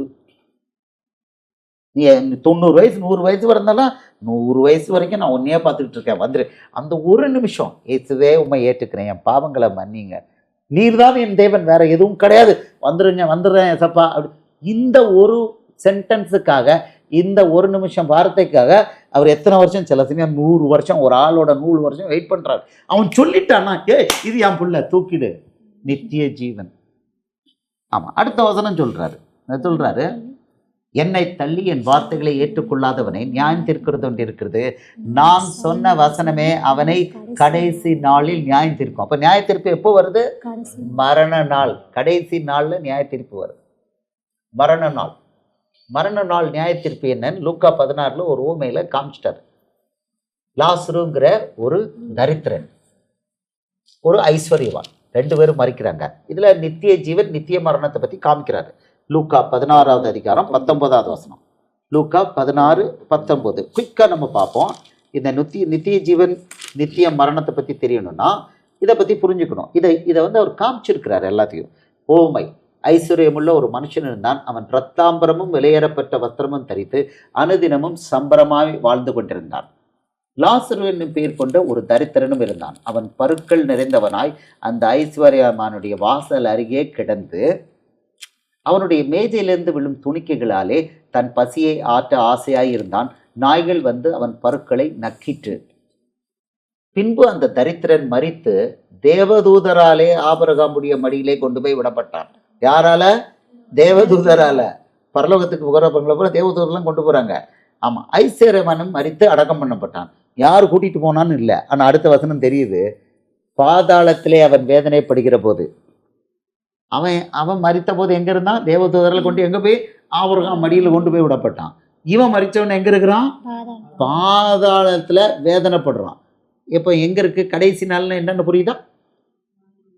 கடைசி நாள் வருங்க, பாதாளத்திலே அவன் வேதனைப்படுகிற போது தன் கண்களை ஏறெடுத்து தூரத்திலேயே ஆபிரகாமையும் அவன் மடியிலே லாசருவையும் கண்டான். அப்பந்தான் வருது. அப்பொழுது அவன் தகப்பனாகிய ஆபிரகாமே, நீர் எனக்கு இறங்கி லாசரு தன் விரலின் நுனியை தண்ணீரால் தோய்த்து என் நாவை குளிர பண்ணும்படி அவனை அனுப்ப வேண்டும். இந்த அக்கினி ஜுவாலையில் வேதனைப்படுகிறேனே என்று கூப்பிட்டான். இது என்னவா? இந்த அக்கினி ஜுவாலையிலே வேதனைப்படுகிறேன். அப்போ நித்திய மரணத்துல என்ன கிடைக்குது? அக்கினி ஜுவாலை. இதுதான் அவர் சொன்னாரு, லேக் ஆஃப் ஃபயர். ஜீவ புத்தகத்தில் பெயர் எழுதப்பட்டவனாக காணப்படாதவன் எவனோ அவன் அக்கினி கடலிலே தள்ளப்பட்டான். ஜீவ புத்தகத்தில் எழுதப்பட்டவனாக காணப்படாதவனோ அவன் அக்கினி கடலிலே தள்ளப்பட்டான். இந்த அக்கினி கடல் எப்படி இருக்குன்னு 10வது வசனத்துல காமிக்கிறாரு. அவர்கள் இரவும் பகலும் சதா காலங்களிலும் வாதிக்கப்படுவார்கள். ஓகே. மேலும் அவர்களை மோசம் போக்கின பிசாசானவன் மிருகமும் கள்ளத்திற்கு தரிசியும் இருக்கிற இடமாகிய அக்கினியும் கந்தகுமான கடலிலே தள்ளப்பட்டான். அவர்கள் இரவும் பகலும் சதா காலங்களிலும் வாதிக்கப்படுவார்கள். இதே அக்கினி கடல்ல யார் தள்ளப்படுறா? ஜீவ புத்தகத்திலே எழுதப்பட்டவனாக காணப்படாதவனோ அவன் அக்கினி கடலிலே தள்ளப்பட்டான். இந்த ஜீவ புத்தகம் யார் கையில் இருக்கு? ஏசப்ப கையில் இருக்கு. ஏசப்ப கையில் இருக்கு, வேற யார் கையிலையும் கிடையாது. நான் பிதாட்ட டைரக்டா போயிடுதேன், யெகோவா தேவன்ட்ட டைரக்டா போய்க்கோ. புக்கு யார் கையில் இருக்கு? ஏசப்ப கையில் தான் புக் இருக்கு. அவர் கையில் தான். அவர் பச்சையா சொல்லிட்டாரு, டேய் ஒருவே நீ பிதாட்ட வர முடியாது, ஏன் வழியாக தான் வரணும் அப்படின்ட்டார். சார் நாங்கள் பைபாஸ் பண்ணி போகிறோம். போய்க்கோங்க போய்க்கோங்க, மென்டலி டிஸார்டர் போய்க்கோங்க. ஆமாம், அப்போ அவர் கையில் தான் ஜீவ புத்தகம். அப்போது உங்களுக்கு புரியுது, இங்கே இந்த இந்த ஜீவன் நித்திய ஜீவனை கொடுக்கறதுக்கு தான் இயேசு வானத்திலேருந்து கீழே இறங்கி வந்தார். நம்ம ஓடுற ஓட்டம் எதுக்காக ஓட்டம்? கிறிஸ்தவன் அப்படின்னா நித்திய ஜீவனுக்காக ஓடுகிறவன். கிறிஸ்தவன வீடு வாசலுக்காக இல்லை. இதெல்லாம் சும்மா சும்மா விடுற கதைகள், இவங்க விடுற கதைகள். வீடு வாசல் எல்லாருக்கும் தான் கிடைக்குது, உலக ஆசீர்வாதம் எல்லாருக்கும் தான் கிடைக்குது.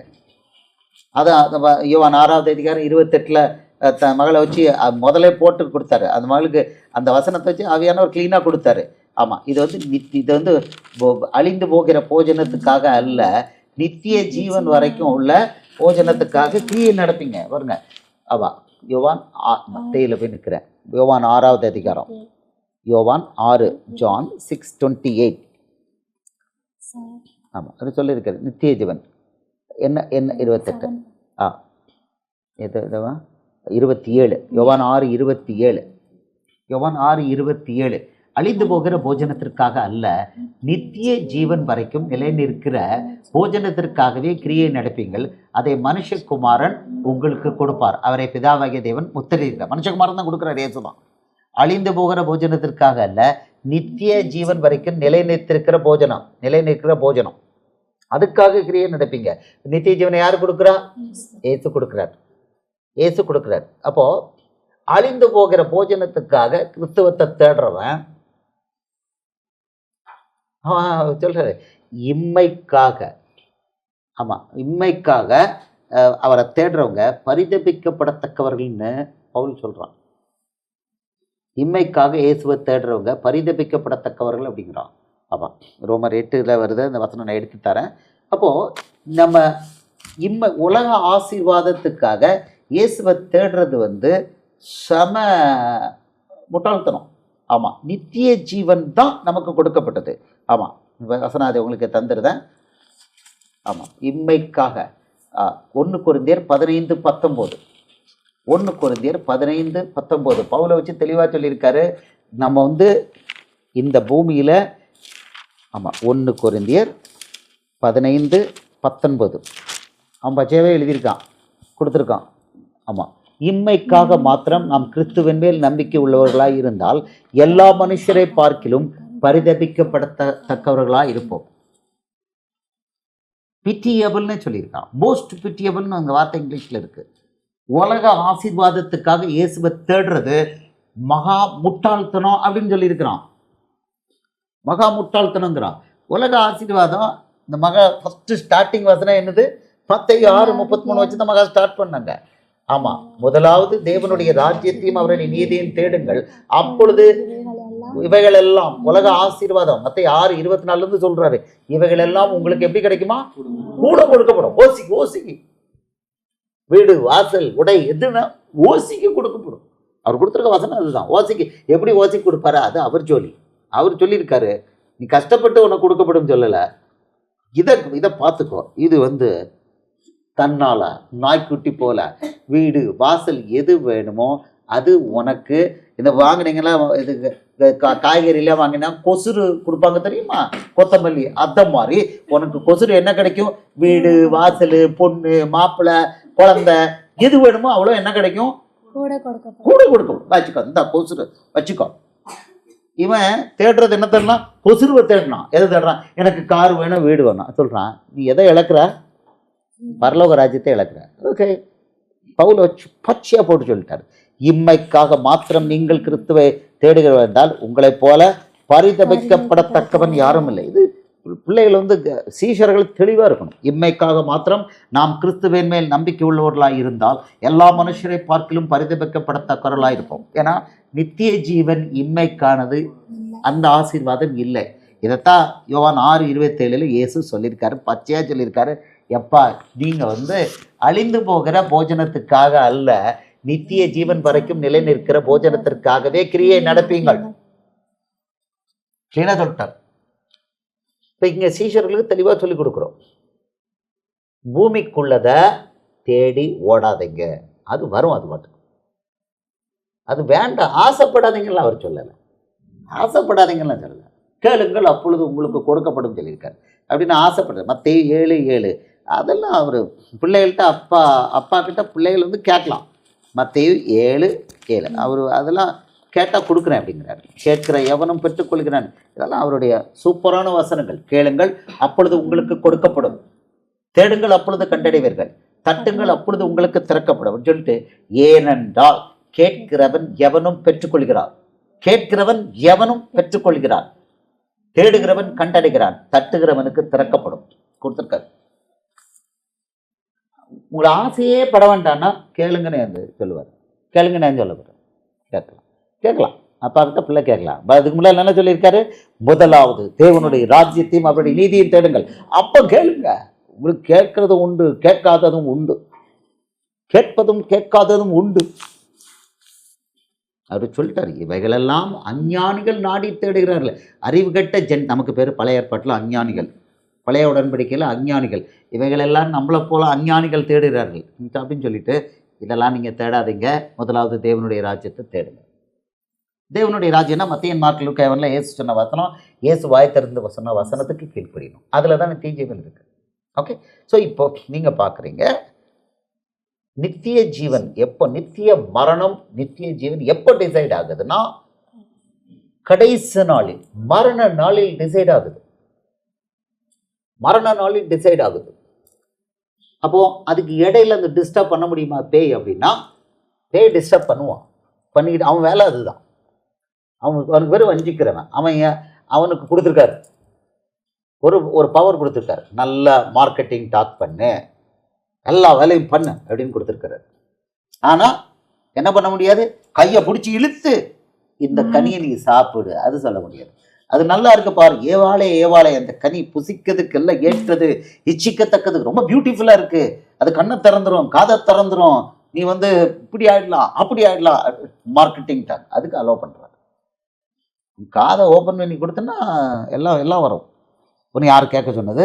உன்னை யார் அந்த பையில பார்க்க சொன்னது? ஏல நீ அந்நியன், நீ யார்ராது? ஆதாம் இல்லையட, நீ எனக்கு புருஷன் இல்லையட, யார்டா நீ இயேசுவும் இல்லை என் புருஷனும் இல்லை, நீ யார்டா நம்ம கேட்டிருந்தான்னா முடிஞ்சிடும். இன்றைக்கி அதே கதை தான். என் புருஷனும் இல்லை, நீ என் தேவனும் இல்லை, நீ என்னத்தை பேசுகிற அப்படின்னு கேட்டோம்னா டியூட்டிப்பு நிறைய பேர் பார்க்க மாட்டோம். அங்கே நிறைய பேர் பேசும்போது கேட்டு உள்ளே போயிடுச்சுன்னா அவன் மார்க்கெட்டிங் டாக் உள்ளே இருக்கு. புருஷனுக்கு கீழ்ப்படியாதே, மனைவியை அடி அப்படின்னு மார்க்கெட்டிங் டாக் பண்ணுறான். இதை குடி அப்படின்னு கொடுக்குறான். எப்படி குடிப்பது ட்ரைனிங் கொடுக்குறான். உன்னை யார் பார்க்க சொன்னா? சிகரெட் எப்படி பிடிப்பது பயிற்சி கொடுக்குறான். தற்கொலை எப்படி பண்ணிக்கொள்வது பயிற்சி கொடுக்குறான். ரைட். அப்போ ஆனால் அவன் என்ன பண்ண முடியாது? கயிறை எடுத்து கொடுத்து இந்தா கயிறு போடு, அது செய்ய முடியாது.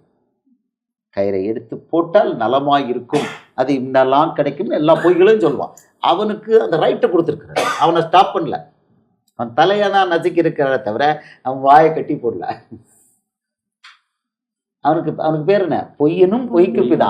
அவன் பொய் சொல்றதுக்கு வஞ்சிக்கிறதுக்கு அனுமதிச்சிருக்கிறார். அதுதான் டெஸ்ட்.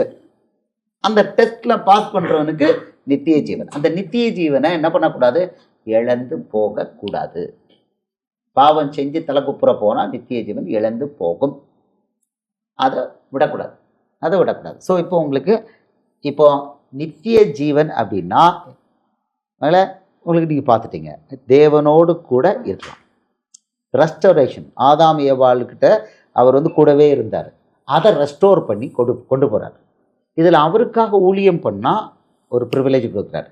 யோவான் 12:26 ஒரு ப்ரிவிலேஜ் கொடுக்குறாரு.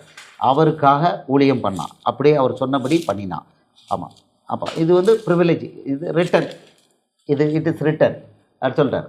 ஒருவன் எனக்கு ஊழியம் செய்கிறவன் ஆனால், நல்ல கவனமாக பாருங்கள், எனக்குன்னு யூஸ் பண்ணியிருக்காரு, சர்ச்சுக்கோ வேற மனுஷனுக்கோ கிடையாது. ஒருவன் எனக்கு ஊழியம் செய்கிறவன் ஆனால் என்னை பின்பற்ற கிடவன். அப்படின்னா மத்தேயு மார்க்கு லூக்கா அவர் என்ன செஞ்சாரோ அதை செய்யணும். நான் எங்கே இருக்கிறேனோ அங்கே ஊழியக்காரனும் இருப்பான். ஃபர்ஸ்ட் ப்ரிவிலேஜ், இயேசு கூட அவருடைய ஊழியக்காரன் இருப்பான். அடுத்தது சொல்றாரு, ஒருவன் எனக்கு ஊழியம் செய்தால் அவனை பிதாவானவர் கனம் பண்ணுவார். இது எக்ஸ்ட்ரா. பிதாவானவர் கனம் அது வந்து பல விதங்கள்ல இருக்கு இந்த பூமியிலே ரைட். ஸோ இயேசு ப்ராமிஸ் பண்ணியிருக்கிறது நித்திய ஜீவன். ஆனால் இடையில ஒன்று கொடுத்துருக்கிறார். யோவான் 10:10 கொடுத்துருக்கிறாரு, என்கிட்ட வந்துட்டியா, உனக்கு வந்து நான் நித்திய ஜீவனை மட்டும் இல்லை ஜீவனை கொடுக்குறேன், இந்த பூமியில் ஜீவனே கொடுக்குறேங்கிறார். யோவான் 10:10 சொல்கிறாரு, நானும் அவைகளுக்கு ஜீவன் உண்டாயிருக்கும், அது பரிபூர்ணப்படவும் வந்தேன். I have come that they may have life and that they may have it more abundantly. ஜீவன், பரிபூர்ண ஜீவன் இந்த பூமியில் இருக்கும் பொழுது, இந்த ஜீவன் பரிபூர்ண ஜீவனை அனுபவிச்சுக்கிட்டே என்ன பண்ணலாம், நித்திய ஜீவனை அடையலாம். அப்போ இயேசு இல்லாதவங்க வாழ்க்கையில் என்ன இல்லை, ஜீவன் கிடையாது, பரிபூர்ண ஜீவன் கிடையாது. பயம் இருக்கும், சந்தோஷம் கிடையாது, கலக்கம் இருக்கும், கண்ணீர் இருக்கும், நம்பிக்கை இல்லை, நம்பிக்கை கிடையாது. ஏன்னா பொய்யை நம்புறாங்க, நம்பிக்கை இருக்காது, பயம் இருந்துக்கிட்டே இருக்கும், மரண பயம் இருந்துக்கிட்டே இருக்கும். யாரு ஜீவன் பரிபூர்ண ஜீவன் அடைஞ்சவன், மரணத்தின் மேல பயம் இல்லாதவன். அடுத்தது நித்திய ஜீவன் மேல நம்பிக்கை எனக்கு உண்டு, எனக்கு நித்திய ஜீவன் இயேசு தராரு, நான் அவர் கூட இருக்கிறேன் அப்படிங்கிறவனுக்கு அவன் தான் மரணத்தை வென்றவன். இந்த பூமியில அவனுக்கு பயம் கிடையாது, அசால்ட்டா இருப்பான், இயேசுவுக்காக வேலை பண்ணுவான், அவர் கிரியை பண்ணிக்கிட்டே இருப்பான், பயப்பட மாட்டான். யாரு இன்னும் பயப்பட மாட்டேன், பிசாசு மண்ணாங்கட்டி என்ன பெருசா வந்து முட்டு வலி முதுகு வலி கொடுத்துப்பாரு, இயேசு நாமத்தில் பிசாசு உங்க இல்ல என்ன இருக்கு, அவரு பேச்சுவார், பிசாசே உன்னிடம் என்ன இருக்கிறது கையில். அங்கிருந்து தேவதூதன் பதில் சொல்வார், அவனிடம் சூந்து குச்சி இருக்கிறது, பிசாசே சூந்து குச்சி உன் கையில் இருக்கிறது. தேவதூதன் சொல்லியிருக்கான், ஏசப்பா சொல்லியிருக்காரு. அந்த சூந்து குச்சி வச்சு நீ என்ன பண்ண முடியும், முதுகு வலி கொடுப்பையா, கொடுக்க முடியாது, கொடுக்குற மாதிரி ஏமாத்தலாம். இயேசு நாமத்தில் பிசாசே, அவ்வளவுதான். மற்றவன் டக்குனு போய் படுப்பாங்க, உடனே இந்த முதுகு கண்டிப்பா சர்ஜரி பண்ணித்தாகணும், வெட்டுவாங்க. நடந்துகிட்டு இருக்கவரு நடக்காம போயிட்டார் நிறைய பேர். நல்லனா ஒரு மாதிரி இப்படி நடக்க துவங்கியிருக்காங்க. இந்த மகா எலும்பு உடையதான் செஞ்சுது, இந்த பக்கம் அந்த பக்கம் 2 பக்கம் உடஞ்சி போச்சு. அந்த மாதிரி ஆஸ்பத்திரிக்கே போகலை, கையில் நல்ல டெஸ்ட் ஒரு தடவை பண்ணிட்டேன், எல்லா தடவையும் பண்ண முடியாது. அவள் பக்கத்தில் உட்காந்துருக்கனால ஒவ்வொரு தடவை கை பிடிச்சி இழுக்க முடியாது. ஒரு தடவை கையை பிடிச்சி இழுத்து காமிச்சிட்டோம், அவள் கை ஸ்ட்ராங்கு மகா கை. எந்த டாக்டர்கிட்டையும் போகலை, எந்த சர்ஜரியும் பண்ணலை, எந்த ஸ்டீல் பிளேட்டும் மகா வைக்கல. ஏசப்போ அந்த கையை உடஞ்ச எலும்ப ஒரு இடம் இல்லை 2 இடம் உடஞ்சது, துண்டாக இருந்தது. இந்த பீஸ் துண்டாக இருக்குது, எக்ஸ்ரேல பணமாக இருக்குது. இதான் அவர் பண்ணுறாரு, அசால்ட்டாக பண்ணுறாரு. ஆமாம். ஸோ ஜீவன், பரிபூர்ண ஜீவன், பயமில்லாத வாழ்க்கை. அடுத்தது சூப்பர் நேச்சுரல் பவர் கொடுத்துருக்காரு. லூக்கா 10:19 சூப்பர் நேச்சுரல் பவர். பிசாசு, அதாவது உலகத்தை பயமுறுத்திக்கிட்டு இருக்கிற அந்த பிசாசை ஓடுற விரட்டுற பவர். லூக்கா 10:19 இவ்வளோ ஒரு பெரிய பவரை சாதாரண மனுஷனுக்கு கொடுத்துருக்காரு. இதோ சர்ப்பங்களையும் தேள்களையும் மிதிக்கவும் சத்ருவனுடைய சகல வல்லமை மேற்கொள்ளவும் உங்களுக்கு அதிகாரம் கொடுக்கிறேன், ஒன்றும் உங்களை சேதப்படுத்த மாட்டார். கண்ணுக்கு தெரியாத பேய்க்கு விரோதமா இவ்வளோ பெரிய பவரை கொடுத்துருக்காரு, சிலுவையில் அதை வாங்கி கொடுத்துருக்காரு. மத்தேயு 9 இன்னொரு அதிகாரம், இந்த நித்திய ஜீவன்ல, அந்த ஜீவன் பரிபூர்ண ஜீவன்ல இன்னொரு ஆங்கிள் கொடுத்துருக்காரு, காமிச்சிருக்காரு. ஆமாம், அவர் மத்தேயு 9வது அதிகாரம் 8வது வசனம். மத்தேயு 9:8. இயேசு ஒருத்தனை வியாதியை குணப்படுத்தின உடனே ஜனங்கள் சொல்றாங்க, மனுஷருக்கு இந்த அதிகாரத்தை கொடுத்த பரலோக தேவனை மகிமைப்படுத்தினார்கள். மத்தேயு 9:8. 9:8. மத்தேயு 9:8. ஜனங்கள் அதை கண்டு ஆச்சரியப்பட்டு மனுஷருக்கு இப்படிப்பட்ட அதிகாரத்தை கொடுத்தவராகிய தேவனை மகிமைப்படுத்தினார்கள். ஒரு பேரலைட்டிக்கை கொண்டாந்து கட்டில் வச்சு இறக்குறாங்க. இறக்குனோன்னா மகனே உன் பாவங்கள் மன்னிக்கப்பட்டதுங்கிறார். எந்திரிச்சு நடங்கிறாரு. அவன் நடந்துருதான். படுக்கை எடுத்துக்கொண்டு நடந்துட்டான். அதை சொன்ன உடனே அவன் நடக்கிறான். அதை பார்த்த உடனே ஜனங்கள் சொல்றாங்க, மனுஷருக்கு இப்படிப்பட்ட அதிகாரத்தை கொடுத்தவராகி தேவனை மகிமைப்படுத்தினார்கள். அப்போ இந்த அதிகாரத்தை பயன்படுத்துறவன் இவன் என்ன ஜீவனை கொண்டவன்? ஜீவன், பரிபூர்ண ஜீவனை கொண்டவன். யார விரட்டுறான்? இதுல மனுஷன் பேயை விரட்டுறான். கண்ணுக்கு தெரியாத பேய்க்கு மேல அதிகாரத்தை பயன்படுத்துறான். இந்த அதிகாரத்தை கொடுத்துருக்காரு ஏசப்பா. சிலுவையில் அதை வாங்கி கொடுத்துருக்காரு. இதெல்லாம் புரியாம இயேசுகிட்ட வந்தால் வீடு கிடைக்கும், கார் கிடைக்கும், நல்ல குழந்தை கிடைக்கும், பொண்டாட்டி கிடைக்கும், புருஷன் கிடைக்கும், ஒரு நல்ல மியூசிக் சிஸ்டம் கிடைக்கும், ஒரு கேமரா கிடைக்கும், இல்லைன்னா அந்த ஐஃபோன் கிடைக்கும். ஐயோ இயேசுவே இப்படி போறவங்க சொல்லிட்டான், பரிதபிக்கப்படத்தக்கவன்ட்டான், பிட்டியபிள் அப்படின்ட்டான். அதுக்கு மேல வி வீரமணி சார் இந்த பிட்டியபிள், இந்த 1 கொரிந்தியர் 15:19 பவுல் யூஸ் பண்ணியிருக்க வார்த்தை பார்த்தீங்கன்னா, இதோட தரங்கட்ட ஒரு வார்த்தை ஒன்றும் கிடையாது. ஆமா, சொல்லிடான் எப்படியா, இம்மைக்காக மாத்திரம் நாம் கிறிஸ்துவ மேல் நம்பிக்கை உள்ளவர்களாய் இருந்தால் எல்லா மனுஷரை பார்க்கிலும் பரிதபிக்கப்படத்தக்கவர்களாய் இருப்போம் அப்படிங்கிறான்.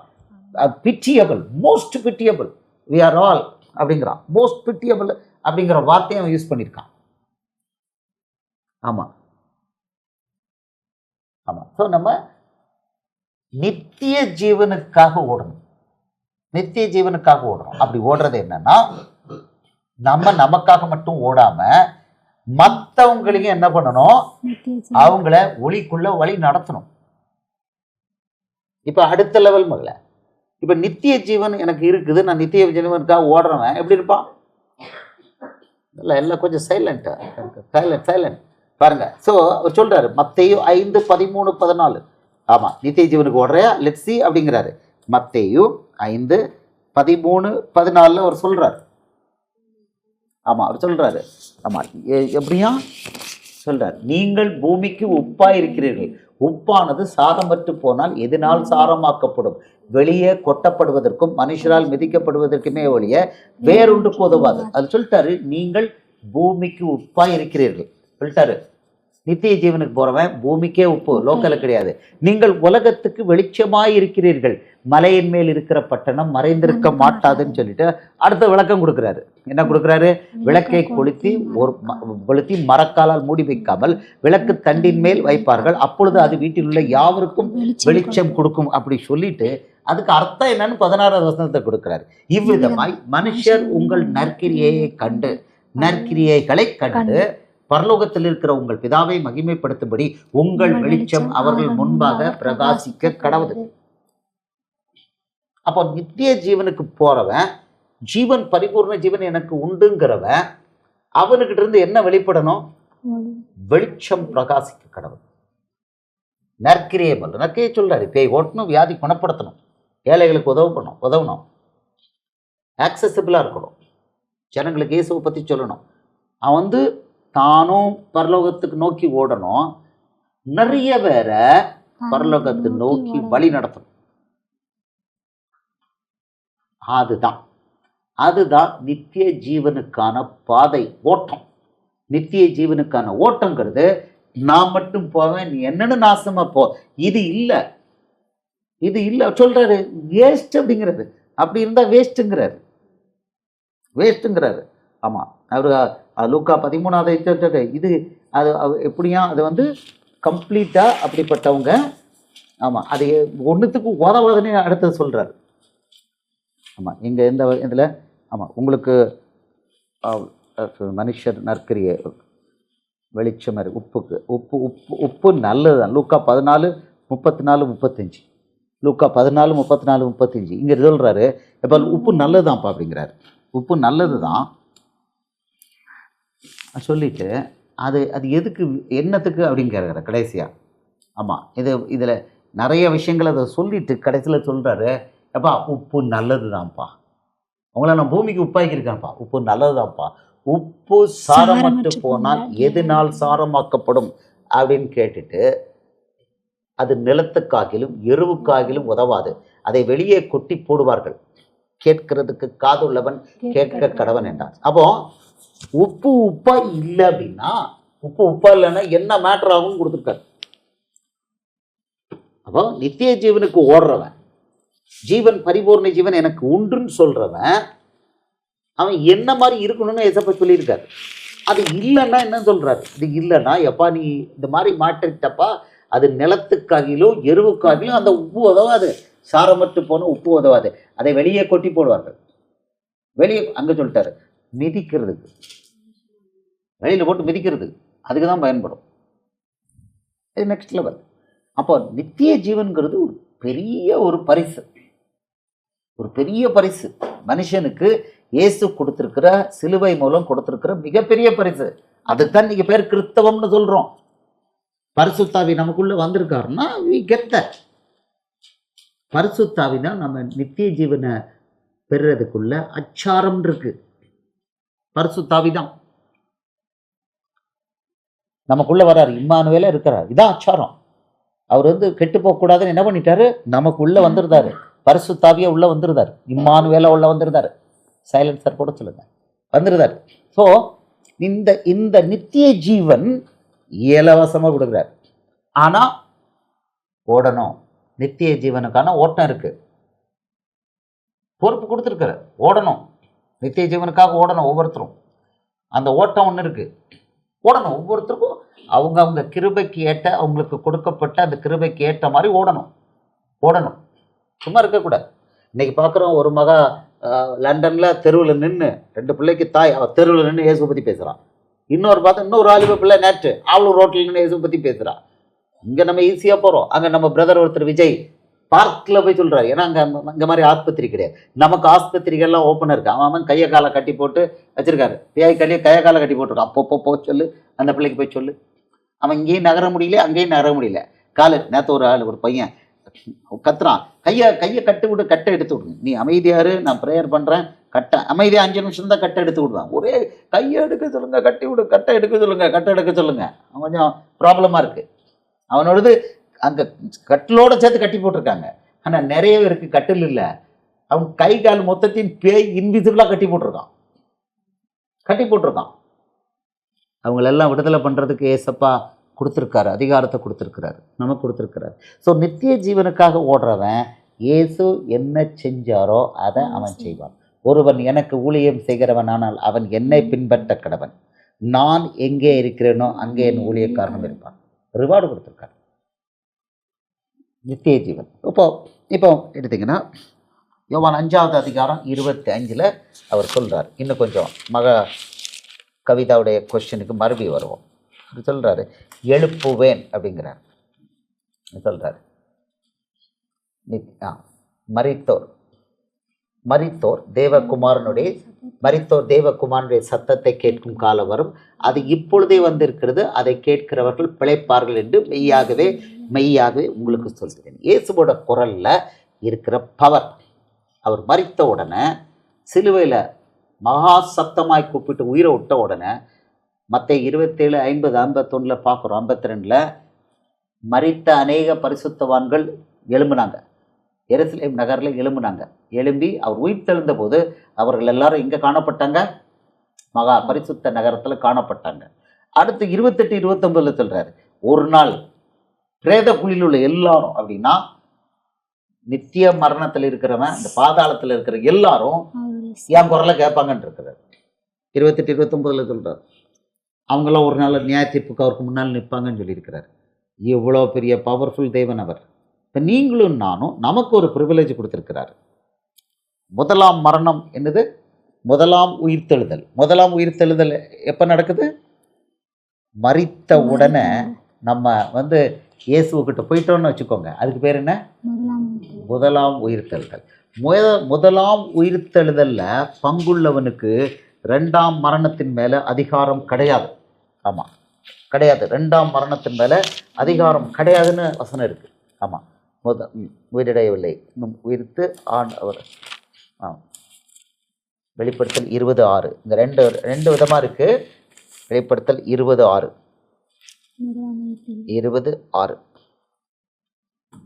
2 விதமான உயிர்த்தெழுதல். இப்போ முதலாம் உயிர்த்தெழுதல் இங்கே இருக்குது. இப்போ நான் பார்க்குறேன். இது ஒரு லெவல் தான் இருக்குது. ரெண்டு இது வந்து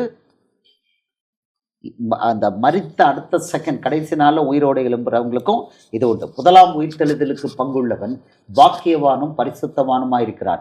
இவர்கள் மேல் இரண்டாம் மரணத்திற்கு அதிகாரம் இல்லை. இவர்கள் தேவனுக்கும் கிறிஸ்துவுக்கும் முன்பாக ஆசாரியராயிருந்து அவருடைய கூட 1000 வருஷம் அரசாளுவார்கள். இதில் பார்த்தீங்கன்னா அவருக்காக உயிரை கொடுக்குறவங்க அதில் இருக்கு. 20 வெளிப்படுத்தல் 24 சொல்றாரு. அன்றியும் நான் சிங்காசனங்களை கண்டேன், அவைகளின் மேல் உட்கார்ந்தார்கள், நியாயத்தீர்ப்பு கொடுக்கும்படி அவர்களுக்கு அதிகாரம் அளிக்கப்பட்டது. இயேசுவை பற்றிய சாட்சியின் நிமித்தமும் தேவனுடைய வசனத்தின் நிமித்தமும் சிரச்சேதம் பண்ணப்பட்டவருடைய ஆத்துமாக்களையும் மிருகத்தையாவது அதன் சொருபத்தையாவது வணங்காமல் தங்கள் நெற்றியிலும் தங்கள் கையிலும் அது முத்திரையை தரித்து கொள்ளாமலும் இருந்தவர்களையும் கண்டேன். அவர்கள் உயிர்த்து கிறிஸ்துவுடன் 1000 வருஷம் அரசாண்டார்கள். மற்றவர்கள் மரணமடைந்த மற்றவர்கள் அந்த 1000 வருஷம் முடியும் அளவும் உயிரடையவில்லை. இதுவே முதலாம் உயிர்த்தெழுதல். இதில் ஒரு உயிர்த்தெழுதல். இதுவே முதலாம் உயிர்த்தெழுதல். இந்த முதலாம் உயிர்த்தெழுதல்ல பங்குள்ளவன் பாக்கியவானும் பரிசுத்தவானும் ஆயிருக்கிறான். இவர்கள் மேல் இரண்டாம் மரணத்திற்கு அதிகாரம் இல்லை. இவர்கள் தேவனுக்கும் கிறிஸ்துவுக்கும் முன்பாக ஆசாரியராயிருந்து அவருடைய கூட 1000 வருஷம் அரசாளுவார்கள். இதில் ஒரு உயிர்த்தெழுதலை கொடுத்துருக்காரு. இயேசு நமக்கு சொல்லியிருக்கிற அந்த உயிர்த்தெழுதல் கடைசி நாள் உயிர்த்தெழுதல் என்னன்னா, மரண நாள் அன்றைக்கு அதில் பரிசுத்தமாக இருக்கிறது. இந்த உயிர்த்தெழுதல் அந்தி கிறிஸ்து காலத்துக்கு பிறகு அவனுடைய முத்திரையை வாங்காம தங்கள் உயிரை கொடுக்குறவங்க, அவங்க தேவனுக்கு முன்பாக ஆசாரியராக இருக்காங்க. ஆனால் இப்போ நமக்கு இருக்கிற கிருபையின் காலத்தில் இயேசுவை ஏற்று ஞானஸ்தானம் பெற்று அவருடைய பரிசுத்த ஆவியை தாங்கி நம்ம மரித்தோம் அப்படின்னா கடைசி நாளில் எப்படியே அந்த லாசருவை உயிரோடு எழுப்புற மாதிரி எழுப்புறாரு. அதுக்கு பேர் ஒன்று அவர் சொல்கிறாரு. அதுதான் மகாமூலம் சொன்னார். யோவான் 11வது அதிகாரம் 24, 25 மகளை வச்சு அதை எடுத்தார். யோவான் 11, 24, 25 மார்த்தாளுக்கு அவர் இதை கொடுக்குறாரு. ஒரு ஒரு வசனம் கொடுக்குறாரு. அவர் கேட்குறாரு. அவர் 11:23 சொல்கிறாரு, இயேசு அவளை நோக்கி உன் சகோதரன் உயிர்த்தெழுந்திருப்பான் என்றார். உடனே அவர் சொல்கிறா, அதற்கு மார்த்தாள் உயிர்த்தெழுதல் நடக்கும் கடைசி நாளிலே அவனும் உயிர்த்தெழுந்திருப்பான் என்று அறிந்திருக்கிறேன் என்றார். கடைசி நாளை பற்றி அவள் பேசுகிறான். ஐயா கடைசி நாளை பற்றி பேசுகிறார், நானும் கொஞ்சம் கடைசி நாளை பற்றி பேசுகிறேன். உயிர்த்தெழுதல் நடக்கும் கடைசி நாளிலும் அவள் எழுந்திருப்பான். ஏமா உனக்கு இன்னும் புரியலையா அப்படிங்கிறாரு ஏசப்பா. உனக்கு புரியலையா அப்படின்னு அடுத்த வசனத்தில் சொல்கிறாரு. ஏசாவளை நோக்கி நானே உயிர்த்தெழுதலும் ஜீவனமாக இருக்கிறேன், என்னை விசுவாசிக்கிறவன் மரித்தாலும் பிழைப்பான். இதுன்னு அர்த்தம், என்னை விசுவாசிக்கிறவன் மரித்தாலும் பிழைப்பான். யோவான் 6வது அதிகாரம் 40, 47 போடுங்க. இப்போ இந்த வசனத்துக்கு யோவான் 6வது அதிகாரம் 40, 47 படிங்க. ஆமாம், யோவான் 6, 40, 47 மரித்தாலும் பிழைப்பான் அப்படிங்கிறதுக்கு இன்னும் நிறைய வசனம் சொல்லிருக்கார். தன் ஜீவனை இழந்து போகிறவன் பெற்றுக்கொள்வான் இருக்கிறார். குமாரனை கண்டு அவரிடத்தில் விசுவாசமாக இருக்கிறவன் அவனும் அவன் நித்திய ஜீவன் அடைவதும் நான் அவனை கடைசி நாளில் எழுப்புவதும் என்னை அனுப்பினுடைய சித்தமாக இருக்கிறது. ஓகே, 47 ரிப்பீட் பண்றாரு. என்னை விசுவாசிக்கிறவனுக்கு நித்திய ஜீவன் உண்டென்று, என்னிடத்தில் விசுவாசமாக இருக்கிறவனுக்கு நித்திய ஜீவன் உண்டென்று மெய்யாகவே மெய்யாகவே உங்களுக்கு சொல்கிறேன். போட்டீங்களா, கேட்டுங்களா? இப்போ மறுபடி இந்த யோவான் 11:24 படிங்க. யோவான் 11:24. ஆமாம், இவர் சொல்றாரு. இயேசு அவளை நோக்கி நானே உயிர்த்தெழுதலும் ஜீவனுமா இருக்கிறேன், என்னை விசுவாசிக்கிறவன் மரித்தாலும் பிழைப்பான். சொல்றாரு, என்னை விசுவாசிக்கிறவனுக்கு நித்திய ஜீவன் உண்டென்று மெய்யாகவே மெய்யாக உங்களுக்கு சொல்கிறேன் என்று பார்த்தீங்க. யோவான் 6:47 பார்த்தீங்க. ஓகே, அடுத்த வசனம் கொடுக்குறாரு. 11:25 கொடுக்குறாரு, 26 கொடுக்குறாரு. உயிரோடு இருந்த என்னை விசுவாசிக்கிறவன் அவனும் என்றென்றைக்கும் அறியாமலும் இருப்பான், அதை விசுவாசிக்கிறாய் என்றார். சொல்லிட்டு ஆமாண்டவருங்கிறார். இங்க ஒண்ணு கொடுக்குறாரு, உயிரோடு இருந்த என்னை விசுவாசிக்கிறவன் அவனும் என்றென்றைக்கும் அறியாமலும் இருப்பான். உயிரோடு இருந்து பல அர்த்தங்கள். லிவிங் இன் ஜீசஸ், உங்களுக்குள்ளே ஜீவன் இல்லை. யோவான் 8:53. இயேசுவுக்குள்ள ஜீவன் உள்ளவன் மரித்தாலும் அவனுக்கு மரணமே கிடையாதுங்கிறார். டைரக்டா என்னோட இருப்பாங்கிறார். இந்த வசனம் என்னன்னா, டைரக்டா ஒருவன் எனக்கு ஊழியம் செய்கிறவனானால் அவன் என்னை பின்பற்ற கிடவன், நான் எங்கே இருக்கிறேனோ அங்கே என் ஊழியக்காரனும் இருப்பான். மறித்து அடுத்த செகண்ட் இயேசு கூட போய் இருப்பான். அதில் உயிரோடு இருந்து என்னை விசுவாசிக்கிறவனும், உயிரோடு இருந்து கோட்டை நன்கோட்டில் போடுங்க, உயிரோடு இருந்து என்னை விசுவாசிக்கிறவன் எவனும் என்றென்றைக்கும் அறியாமலும் இருப்பான். கேரண்டி சொல்றாரு, இதை விசுவாசிக்கிறாய்ங்கிறார். அவன் ஆமாண்டவரே, புரிஞ்சுதோ புரியலையோ, சமாரிய ஸ்திரீ மாதிரி அவளும் சொல்றான், ஆமாண்டவரே நீர் உலகத்தில் வருகிறாகிய கிறிஸ்துவாகிய உலக ரட்சகர் அப்படின்ட்டா. அதற்கு அவள் ஆமாண்டவரே நீர் உலகத்தில் வருகிறவனா தேவகுமார், நீங்க கிறிஸ்து என்று நான் விசுவாசிக்கிறேன் என்றால். அப்படின்னா நீங்க சொல்றதெல்லாம் ரைட்டு தவிர வேற எதுவும் இல்லை. எனக்கு புரியுதோ இல்லையோ, சமாரியா ஸ்திரீ மாதிரி நீங்க என்ன சொன்னீங்களோ நான் ஒத்துக்கிறேன், ஒன்னே ஒன்று நீர் கிறிஸ்து, அதனால நீங்க சொல்றதெல்லாம் ரைட் தான். அவள் சமாரியா ஸ்திரீ எனக்கு அந்த தண்ணி கொடுங்க அப்படின்னு கேட்டான். ஜீவத்தண்ணீரை நான் எங்கேயும் போய் தாகம் அடையாமல் எங்கேயும் தேடாமல் இருக்கிறதுக்கு, முண்டு கொள்ளாமல் இருக்கும்படி எனக்கு அந்த ஜீவத்தண்ணீரை கொடுங்கன்ட்டான். அந்த பொண்ணு தெரியாமல் சொன்னான். ஆனால் இவளும் தான் அதே தான். இன்னைக்கு நமக்கே நிறைய பேருக்கு இது தெரிய மாட்டேங்குது. ரொம்ப கருகலான வசனம். ஆமாம், உயிரோடு இருந்து பாருங்கள் அவர் சொன்னது, அவர் சொன்ன வசனம் பாருங்கள், உயிரோடு இருந்து கோட்டன் அண்ட் கோட் என்னை விசுவாசிக்கிறவன் அப்படின்னு என்னை பின்பற்றுகிறவன் எனக்கு கீழ்ப்படுகிறவனோ அவன் என்னென்னைக்கும் அறியாமலும் இருப்பான். அப்படின்னா அவன் இங்கே மறிச்ச அடுத்த செகண்டு அவன் நித்திரைக்கெல்லாம் போகிறதில்ல. அவன் எங்கே வர போகிறான்? பரலோகத்தில் என் கூட வந்துட போகிறான். வசனம் இருக்கிறார், இதுவரை கர்த்தருக்குள் அதாவது கர்த்தருக்குள் நித்திரை அடைந்தவர்கள்னு இருக்கு, கர்த்தருக்குள் உயிரோடு இருக்கிறவர்கள். இது வந்து இயேசுவுக்குள்ள உயிரோடு இருக்கிறவங்க. இவங்க என்றென்றைக்கும் மறியாமல் இயேசுவோட டக்குன்னு அங்கே போயிருக்கேன். இவங்களுக்கு மரணமே இல்லை. மரணம் உலகத்தில் உள்ள மரணம் வந்து ஒரு செகண்ட் தான். இவங்க அவரோட இருக்காங்க. இன்னொன்று, கர்த்தருக்குள் நித்திரை அடைந்தவர்கள் பாக்கியவான்கள்னுங்கிறார். நித்திரை, ஆமாம் நித்திரை. அவங்க வந்து அவங்களுக்கு யாரோட கூட அவரோட இருக்கிறதுக்கு இல்லை, அவங்களுக்கு வந்து மரணம் ஆனவுடனே அவங்க வந்து ரெஸ்ட்டுக்கு போகிறாங்க. கர்த்தருக்குள் நித்திரை அடைந்த வெளிப்படுத்தின விசேஷத்தில் சொல்கிறாரு, கர்த்தருக்குள் நித்திரை அடைந்தவர்கள் பாக்கியவான் என்று எழுதுங்கிறார். ஆமாம், நித்திரை அடைந்தவர்கள். இதில் நித்திரை அடைந்தவர்கள், நித்திரை அடைந்தவர்கள் நிறைய வசனம் அங்கேருந்து எடுக்கணும். நீங்கள் ஆமாம், இது முதல் கர்த்தருக்குள் நித்திரை அடைந்தவர்கள் பாக்கியவான்கள் என்று எழுது.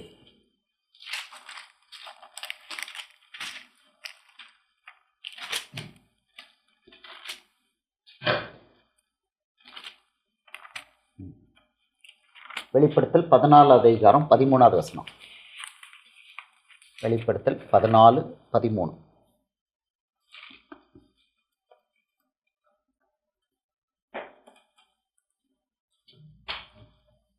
இப்போ இதில் அதாவது கர்த்தருக்குள் இயேசுவோட கூட உயிரோடு இருக்கிறவங்க இயேசுவோட கூட எப்படி இருக்கிறாங்க?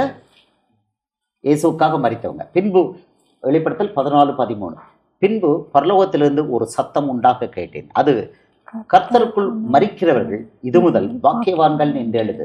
அவர்கள் தங்கள் பிரயாசங்களை விட்டொழிந்து இளைப்பாறுவார்கள், அவர்களுடைய கிரியைகள் அவர்களுடைய கூட போகும், ஆவியானவரும் ஆம் என்று திருவிழம் பற்றுகிறார் என்று சொல்லிட்டு. எப்படியா கர்த்தருக்குள் மரிக்கிறவர்கள் இது முதல் பாக்கியவான்கள். அங்க ஏசப்பா என்ன சொல்றாரு? நல்ல கவனமா பாருங்க. யோவான் 11:26 ஏசப்பா மரணத்தை பத்தி பேசல. அவர் என்ன சொல்றாரு? உயிரோடு இருந்த என்னை விசுவாசிக்கிறவனவனும் என்றென்றைக்கும் அறியாமலும் இருப்பான், இதை விசுவாசிக்கிறாயே என்றார். யோவான் 8வது அதிகாரம் 51 போட்டார், இதை பாம்பு போட்டார். உங்களுக்கு ரொம்ப கோவம் வந்துட்டு உடனே ஆபிரகாம் எல்லாம் மரித்தாங்க, நீ என்ன what do you think of your cell அப்படின்னு கேட்பாங்க. யோவான் 8:51 மகா படிச்சா. யோவான் 8:51 அவனுக்கு மரணமே கிடையாது அப்படின்னாரு. ஒருவன் என் வார்த்தையை கை கொண்டால் அவன் என்றென்றைக்கும் மரணத்தை காண்பதில்லை என்று மெய்யாகவே மெய்யாகவே உங்களுக்கு சொல்கிறேன் என்றார். வேல்முருகன் தம்பி இதை சொன்னார். ஒருவன் என் வார்த்தையை கை கொண்டால் அவன் என்றென்றைக்கும் மரணத்தை காண்பதில்லை என்று மெய்யாகவே மெய்யாகவே உங்களுக்கு சொல்கிறேன் என்றார். இதைத்தாங்க 11:26 சொல்றாரு. உயிரோடு இந்த விசுவாசிக்கிறவன் எவனும் இது மறுபடியும் பாப்பா அந்த வசனம். யோவான் 11:26 பாருங்க. இப்ப இந்த வசனம் படிச்சு பாருங்க. உயிரோடு இருந்து என்னை விசுவாசிக்கிறவன் எவனும் என்றென்றைக்கும் அறியாமலும் இருப்பான், இதை விசுவாசிக்கிறாய் என்றார். 8:51 திருப்பி ஒரு தடவை படிச்சு பாருங்க. ஒருவன் என் வார்த்தையை கேட்கொண்டால் அவன் என்றென்றைக்கும் மரணத்தை காண்பதில்லை என்று மெய்யாகவே மெய்யாகவே உங்களுக்கு சொல்கிறேன் என்றார். இவங்க எல்லாமே இந்த கூட்டம் இவங்களுக்கு மரணமே கிடையாது. ஒரு செகண்ட் இங்கே, அடுத்தது நேராக அவரோட கூட அவரோட கூட போயிருக்கிறாங்க. அவ்வளோ பெரிய சீக்கிரட்டை எழுதி கொடுத்துருக்கிறாரு. இவ்வளோ பெரிய சீக்கிரட்டை எழுதி கொடுத்துருக்காரு. ஆனால் இன்னொரு டீம் எப்படியா, அவங்க கிறிஸ்துவுக்குள் மறிக்கிறாங்க. அவங்க வெயிட்டிங்கில் இருக்கிறாங்க. கிறிஸ்துவுக்குள் இது முதல் கர்த்தருக்குள் மறிக்கிறவர்கள் இது முதல் பாக்கியவான்கள் என்று எழுது. அவர்கள் தங்கள் பிரயாசங்களை விட்டொழிந்து இளைப்பாறுவார்கள். they will be rest. இவங்க தான் வருவாங்க. இயேசு வானத்திலேருந்து இறங்கி வரும்போது அங்கே உயிரோடு எழுந்து அவர் கூட இறங்கி வருவாங்க. அதை அடுத்த நம்ம பார்க்கலாம். ஓகே, ஸோ நித்திய ஜீவன்கிறது எப்படின்னா, இயேசுவோடு கூட யுகமாக வாழ்கிறது தான் நித்திய ஜீவன். அதுக்கு தான் இயேசு பூமிக்கு வந்தார். பரலோக தேவன் இயேசு பூமிக்கு மனுஷனாக வந்தார், நமக்கு நித்திய ஜீவனை கொடுக்க. அது மாதிரி யோவான் 3:16 உங்களுக்கு தெளிவாக இருக்குது. ஆதியாகமம் 3:15 இது வாசனம். இதுதான் அவர் தன் ஜீவனையே கொடுத்து நம்ம பாவத்துக்காக கொடுத்து நம்மளை என்ன பண்ணிட்டாரு, பரிசுத்தப்படுத்துறதுக்கு அவர் விலையை கொடுத்துட்டார். அவரை ஏற்றுக்கொள்றதன் மூலம் நமக்கு என்ன கிடைக்கு, நம்ம ஆத்மாவுக்கு மரணம் கிடையாது. இல்லைன்னா ஆத்மா எங்க இருக்கு, ஆக்கினை தீர்ப்புக்குள்ள இருக்கு, நரகத்துல இருக்கு, அந்தகாரத்துல இருக்கு. இயேசுவுக்குள்ள இல்லாத அத்தனை ஆத்மாக்களும் இந்த பூமியிலேயே அந்தகாரத்துல இருக்கு. சொல்றாரு, அவரை ஏற்றுக்கொள்ளனா ஆக்கினை தீர்ப்புக்கு உட்பட்டாயிட்டுங்கிறார். யோவான் 3வது அதிகாரம் 17-18 பார்த்தீங்கன்னா, அவரை ஏற்றுக்கொள்ளலைன்னா அவன் ஏற்கனவே ஆக்கினை தீர்ப்புக்கு உட்பட்டாயிட்டுங்கிறார். 18 அது யோவான் 3:18 பார்ப்போம்.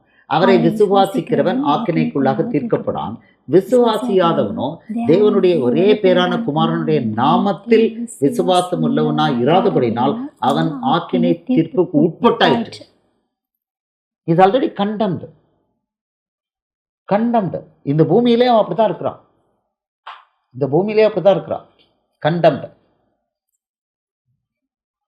கண்டம்டு. அப்போ இது இயேசுவை ஏற்றுக்கொள்ளாதவங்க இந்த பூமியிலே ஆக்கினை தீர்ப்புக்கு உட்பட்டாயிட்டு. இங்க வாழ்க்கை இதுமே வேஸ்ட் தான். நம்மளை பொறுத்த வரைக்கும் சொன்னார். யோவான் 8வது அதிகாரம் 53 சொல்லியிருக்கிறாரு, நீங்க மனுஷகுமார், இது நம்ம அன்னைக்கு நமக்கு ரிவீல் பண்ணாரு, நீங்க மனுஷகுமாரனுடைய மாம்சத்தை புசிக்கல அப்படின்னா உங்களுக்குள்ள எங்க யோவான் எந்த இதுல, யோவான் 6வது எந்த வசனம், 6:8 இல்ல 6:53, யோவான் 6:53, 8:53 தப்பா சொல்லிட்டேன், மன்னிச்சுக்கோங்க. யோவான் 6:53 அவர் சொல்றாரு, அதற்கேசு அவர்களை நோக்கி, நீங்கள் மனுஷகுமாரனுடைய மாம்சத்தை புசியாமலும் அவருடைய ரத்தத்தை பானம் பண்ணாமலும் இருந்தால் உங்களுக்குள்ளே ஜீவன் இல்லை என்று மெய்யாகவே உங்களுக்கு சொல்கிறேன். அன்னைக்கு நம்ம ஆக்ஷனே போட்டு சொன்னோம், வேணா செத்தவன், பாடியில ஒன்றும் கிடையாது, உயிரோடு இருந்தும் செத்தவன். கிறிஸ்தவன் மனுஷகுமாரனுடைய, அவர் சொல்றாரு, இது கிறிஸ்தவங்களுக்கு சொல்றாரு, நீங்கள் மனுஷகுமாரனுடைய மாம்சத்தை புசித்து, அவருடைய வசனம், இயேசுவோட வசனத்தை புசிச்சு கீழ்ப்படிஞ்சு அவருடைய ரத்தத்தை பானம் பண்றதுன்னா, அவருக்காக பாடுகள் அனுபவிக்கலைன்னா உங்களுக்குள்ளே ஜீவன் இல்லை அப்படின்னா அந்த கிறிஸ்தவன் செத்தவன் அப்படிங்கிறார். ஜீவன் இல்லாதவன் போய் அங்கே போய் என்ன பண்ண போகிறான்? சரி, அதை மூடுவோம். இப்போ நீங்கள் நித்திய ஜீவன்கிறது நிறைய அருமையாக, இயேசு பூமிக்கு வந்தது நமக்கு நித்திய ஜீவனை கொடுக்கறதுக்கு தான். ஆமாம், மேபி இன்னொரு 2-3 வசனங்களை வேணால் பார்க்கலாம். நித்திய ஜீவன் மகளுக்கு, ஆமாம், உங்களுக்கு ஓரளவு கிளியராக இருக்குதாம்மா? ஓரளவு கிளியராக இருக்கா? இப்போ வந்துருக்கும் உங்களுக்கு நிறைய அதாவது உங்களுக்கு நிறைய டீட்டெயிலாகவே கொடுத்துருக்கோம். நித்திய ஜீவனை என்ன, இது பழைய ஏற்பாட்டில் கிடையாது, இயேசு வழியாக மட்டும்தான் நித்திய ஜீவன் கிடைக்குது, மற்றபடி கிடையாது. யோவானில் தான் நிறைய நித்திய ஜீவனை பற்றி யோவானில் தான் எக்கச்சக்கமாக பேசியிருக்கிறார். ஆமாம்,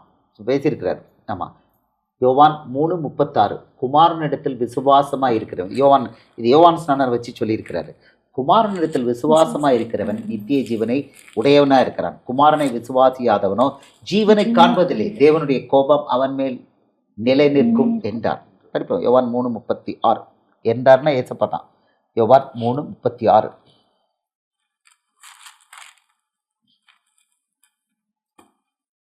ஜான் 3:36 இவ்வளோ பவர்ஃபுல்லாக கொடுத்துருக்காரு. யோவான் 3:36 சொல்கிறார், குமாரனிடத்தில் விசுவாசமாக இருக்கிறவன் நித்திய ஜீவனை உடையவனாக இருக்கிறான். குமாரனை விசுவாசியாதவனோ ஜீவனை காண்பதில்லை, தேவனுடைய கோபம் அவன் மேல் நிலை நிற்கும் என்றான். என்றார் இல்லை, என்றான். அப்போ இது யோவான் ஸ்நானன் சொன்னது தான். யோவான் ஸ்நானன் வச்சு, யோவான் ஸ்நானனை வச்சு ரெவலேஷன் இங்கே இருக்குது. குமாரனிடத்தில் விசுவாசமாக இருக்கிறவனுக்கு நித்திய ஜீவன், குமாரனிடத்தில் விசுவாசமாக இல்லைன்னா நித்திய ஜீவன் கிடையாது. ஆமாம். ஸோ யார் சொல்லுது? யோவான் 5:24 மகா இந்த வசனத்தை கவர் பண்ணியிருக்காங்க. யோவான் 5:24 25 நம்ம பார்த்தோம். 5:24 என்னிடத்தில் விசுவாசம் 5:24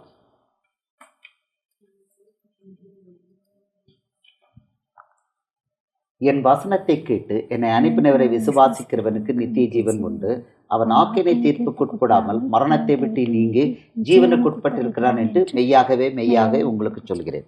இது 6வது அதிகாரம் 40-47 வசனங்கள் நம்ம பார்த்துட்டோம். என் பிதா அடுத்தது தன்னை பற்றி சொல்லிட்டார். ஆமாம், நித்திய ஜீவன் உண்டுன்னு 6:40 6:47 சொல்லிட்டார். அடுத்தது என் மாம்சத்தை புசித்து என் ரத்தத்தை பானம் பண்ணுகிறவனுக்கு நித்திய ஜீவன் உண்டு அப்படின்ட்டாரு. ஆமாம், அவைகளை யோவான் 10:28 தன் ஆடுகளுக்கு நித்திய ஜீவனை கொடுக்குறேன்னு இருக்கிறார். அது கொஞ்சம் ஒரு செகண்ட் பார்த்துருவோம். நிறைய நித்திய ஜீவனை பற்றி நிறைய பேசியிருக்கிறார். யோவான் 10வது அதிகாரம் 28 இயேசுவோட ஸ்பெஷலைசேஷனே நமக்கு மனுஷனுக்கு அவர் நித்திய ஜீவனை கொடுக்குறதா. நான் அவைகளுக்கு நித்திய ஜீவனை கொடுக்கிறேன், அவைகள் ஒரு காலம் கெட்டு போவதில்லை, ஒருவனும் அவைகளை என் கையிலிருந்து பறித்துக் கொள்வதும் இல்லை. இயேசு தெளிவாக நித்திய ஜீவன்.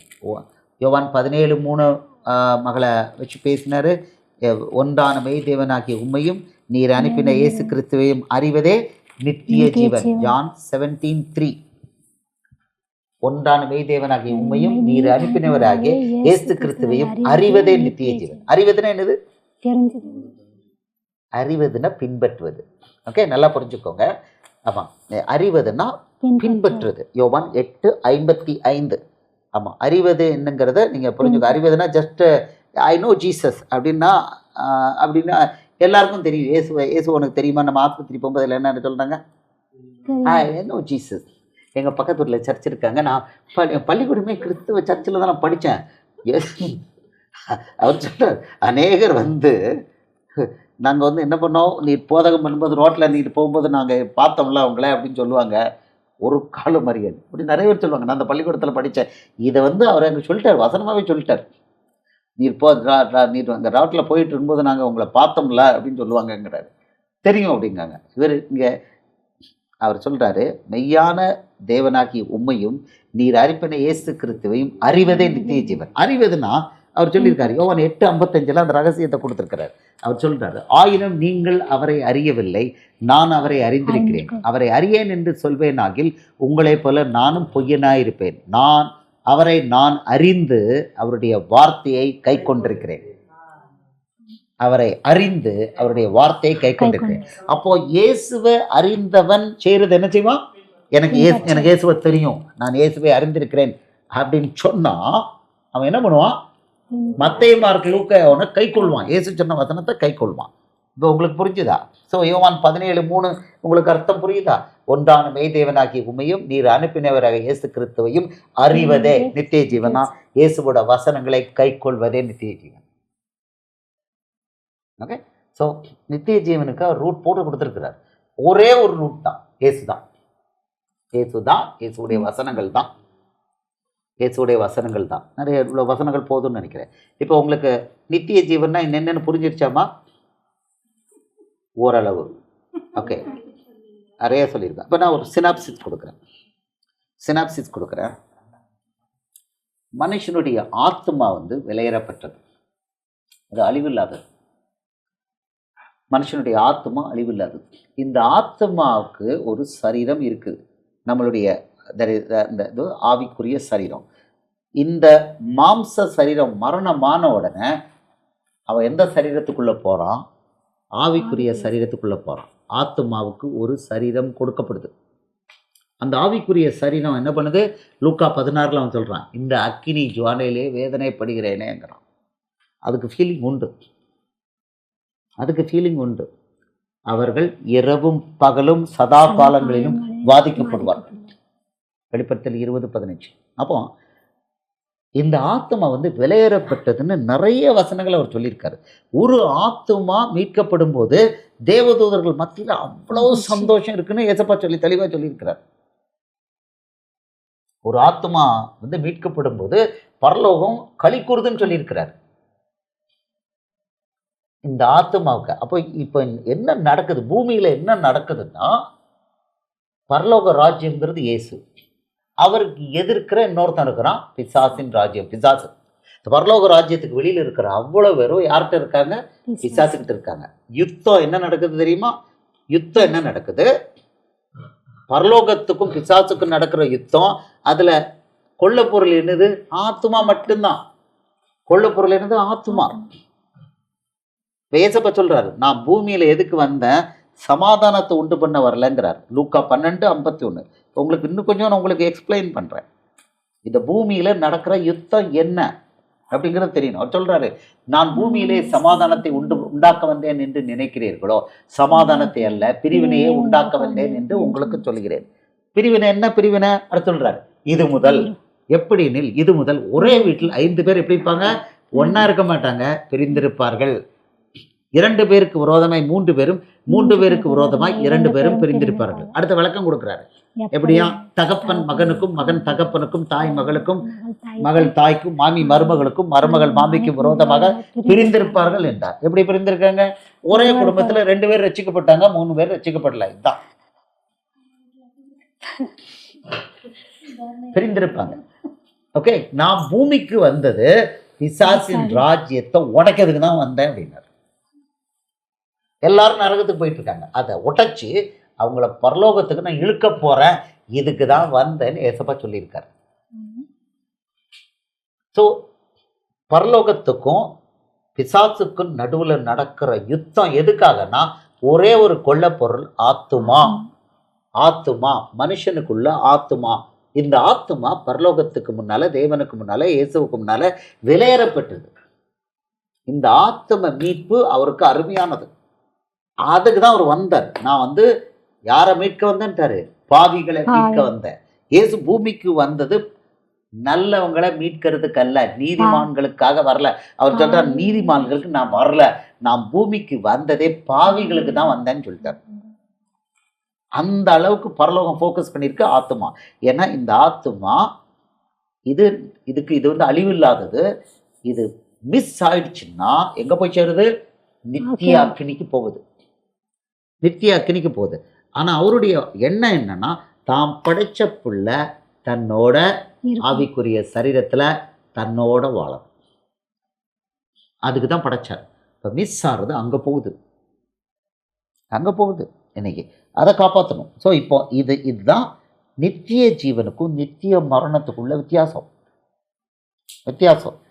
ஆத்துமா, ஒவ்வொரு மனுஷனும் ஒரு விலையேறப்பட்ட ஆத்துமா. அந்த ஆத்துமாவுக்கு அழிவே கிடையாது. அதை காப்பாற்றணும்னு ஏசப்பா முயற்சி பண்றாரு. அதுக்கு தான் பூமிக்கு வந்தார். இந்த பைபிளில் நம்ம கொடுத்துருக்கிறது அதுக்கு தான். ஆத்துமாக்களை காப்பாற்றுறது தான் கொடுத்துருக்காரு. நித்திய ஜீவனுக்குள்ள வழி நடத்துறது தான் கொடுத்துருக்காரு. மகளை வச்சு எது? யோவான் 20வது அதிகாரம் 31வது வசனம். இதை இந்த வசனத்தை விசுவாசித்து நித்திய ஜீவனை அடையிறது தான் கொடுக்கப்பட்டுன்னு சொல்லிட்டாரு. யோவான் 20வது அதிகாரம் 31 பச்சையா அங்கே எழுதப்பட்டிருக்கு. ஆமா, ஆமா, யோவான் 20:31. இயேசு தேவனுடைய குமாரனாகி கிறிஸ்து என்று நீங்கள் விசுவாசிக்கும்படியாகவும், இதான் ஃபர்ஸ்ட். இது அடுத்தது, விசுவாசித்து அவருடைய நாமத்தினாலே, அப்படின்னா இயேசுவின் நாமத்தினாலே நித்திய ஜீவனை அடையும்படியாகவும் இவைகள் எழுதப்பட்டிருக்கிறது. இந்த மத்தேயு, மார்க்கு, லூக்காவின் எழுதப்பட்டது எதுக்குன்னா, இயேசு தேவகுமாரன் நம்ம விசுவாசித்து என்ன பண்ணணுமா பாருங்க, இயேசு தேவனுடைய குமாரனாகிய கிறிஸ்து என்று நீங்கள் விசுவாசிக்கும்படியாகவும், அப்புறம் விசுவாசித்து அவருடைய நாமத்தினாலே நித்திய ஜீவனை அடையும்படியாகவும் இவைகள் எழுதப்பட்டிருக்கிறது. இதை விட்டுட்டு போய் பழைய ஏற்பாடு படிச்சுக்கிட்டு இருந்தா இது இல்லவே படிக்காமலே இருந்தால் they are all missing out. They are missing out eternity. அவர் நமக்கு ஒரு சிம்பிளான ரூட் போட்டு கொடுத்துருக்கார். புறஜாதிகளாகிய நமக்கு ஒரு சிம்பிளான ரூட் போட்டு கொடுத்துருக்கிறாரு. ஞானஸ்தானம் ஒரு மினிமமாக ஞானஸ்தானம் எடுத்துட்டு அவர் கொடுத்துருக்காரு. அப்போஸ்தலர் 15வது அதிகாரம், அப்போஸ்தலர் 15, 28, 29 நமக்கு ஒரு சிம்பிள் ரூட் போட்டு கொடுத்துருக்காரு. இந்த ரூட்டையாவது புறஜாதிகள் பிடிச்சிக்கிட்டாங்கன்னா நல்லது.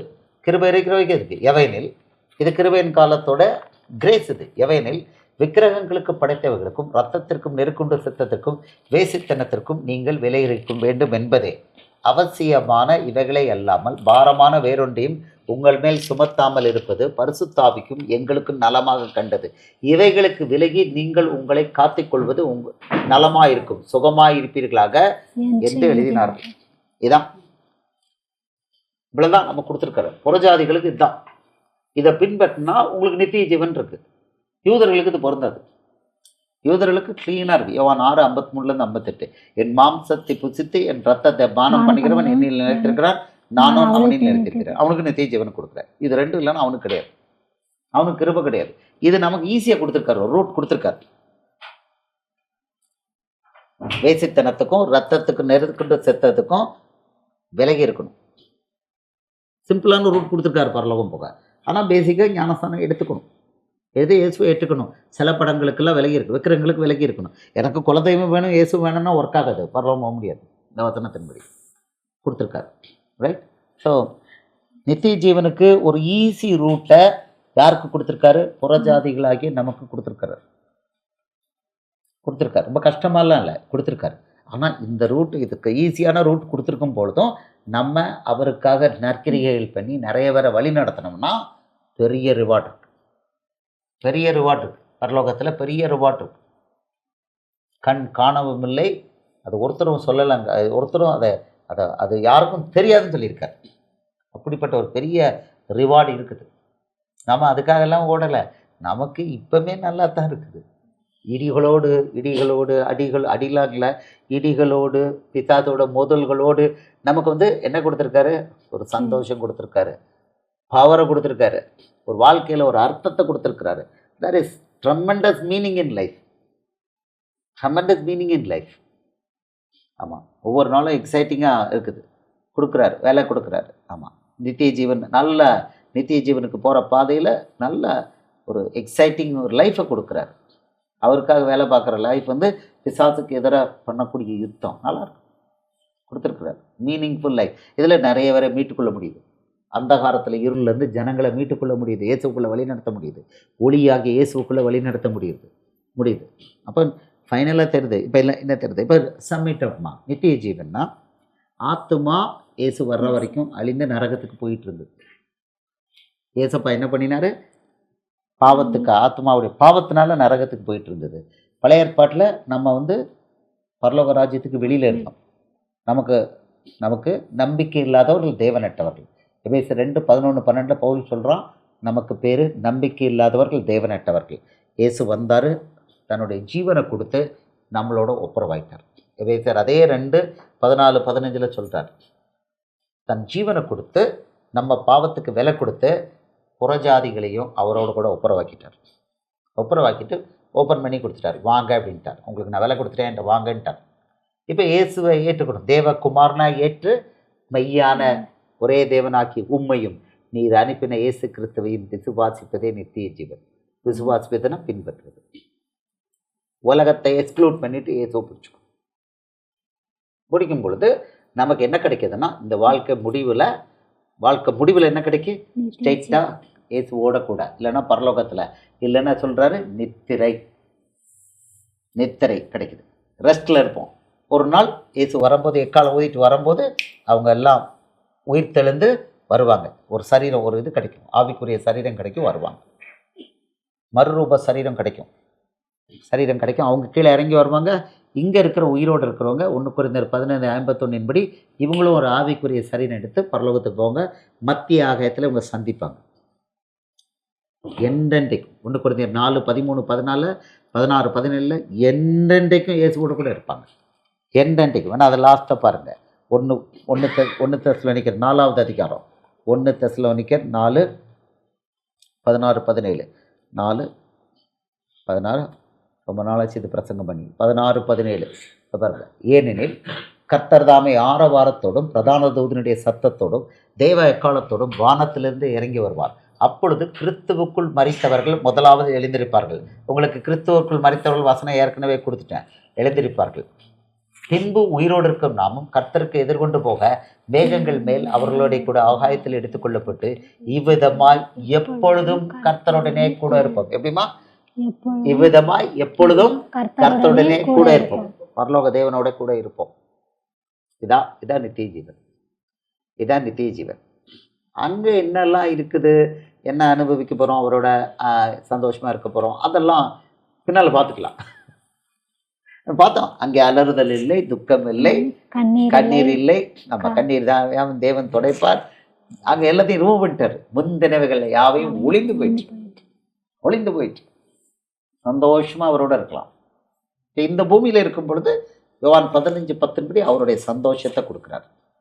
யோவான் 14:27 அவருடைய சமாதானத்தை கொடுக்குறார். அடுத்தது நம்ம பார்த்தோம் அவருடைய வல்லமைகள். யோவான் 14:12 என்னை விசுவாசிக்கிறவன் நான் செய்கிற கிரியைகளை தானும் செய்வான், இவைகளை பார்க்கிலும் பெரிய கிரியைகளையும் செய்வான். லூக்கா 10:19 பார்த்தீங்க. இதோ சர்ப்பங்களையும் தேள்களையும் மிதிக்கவும் சத்துருடைய சகல வல்லமை மேற்கொள்ள உங்களுக்கு அதிகாரம் கொடுக்குறேன், ஒன்றும் உங்களை சேதப்படுத்த மாட்டாங்க. பவர்லாம் கொடுத்துருக்காரு. சூப்பர் நேச்சுரல் பவர் கொடுக்குறாரு. எல்லாம் ஆட் ஆன். ஸோ இப்போ நித்திய ஜீவன் இதுதான். இதுக்கு ஒரு ஓட்டம் இருக்குது. இந்த ஓட்டத்தில் இயேசுவோட வசனம் தான். அந்த வசனத்தை பிடிக்கணும். மனுஷன் கிடையாது, மனுஷன் நமக்கு கைடு கிடையாது, இயேசு தான். இந்த வசனங்கள் தான். பழைய ஏற்பாடு கைடு கிடையாது. பழைய ஏற்பாடு நமக்கு நித்திய ஜீவனுக்கு கைடு அல்ல. தெளிவாக சொல்கிறாரு. என் வாசனை, என்னை விசுவாசிக்கிறவன் என் வசனத்தை, யோவான் 6:40 சொல்கிறாரு. என் வசனத்தை கேட்டு என்னை அனுப்பினவரை விசுவாசிக்கிறவனுக்கு நித்திய ஜீவன். இயேசுவோட வசனம். பழைய ஏற்பாட்டில் நித்திய ஜீவன், பழைய ஏற்பாடை படித்தா நித்திய ஜீவன் கிடைக்கும். எங்கேயுமே வசனம் கிடையாது, எங்கேயும் கிடையாது. இயேசுவோட வசனம். அதுக்காக பழைய ஏற்பாடை படிக்க வேண்டாம்னு சொல்லலை. பழைய ஏற்பாடு பெரிய வயசு வந்தவர்கள் மட்டும் படிக்கணும், சிறுவலையில் படிக்க முடியாது. வயது வந்தவர்கள் மட்டும் பழைய ஏற்பாடு படிக்கணும். சங்கீத நீதிமொழிகள் வயது வந்தவர்களும் கேர்ஃபுல்லாக போட்டு படிக்கணும். கண்ணாடியை கரெக்டாக போட்டு பார்த்து எந்தெந்த வசனம் தப்புன்னு பார்த்துட்டு படிக்கணும். அது வயது வந்தவர்களும் கவனமாக படிக்கணும்.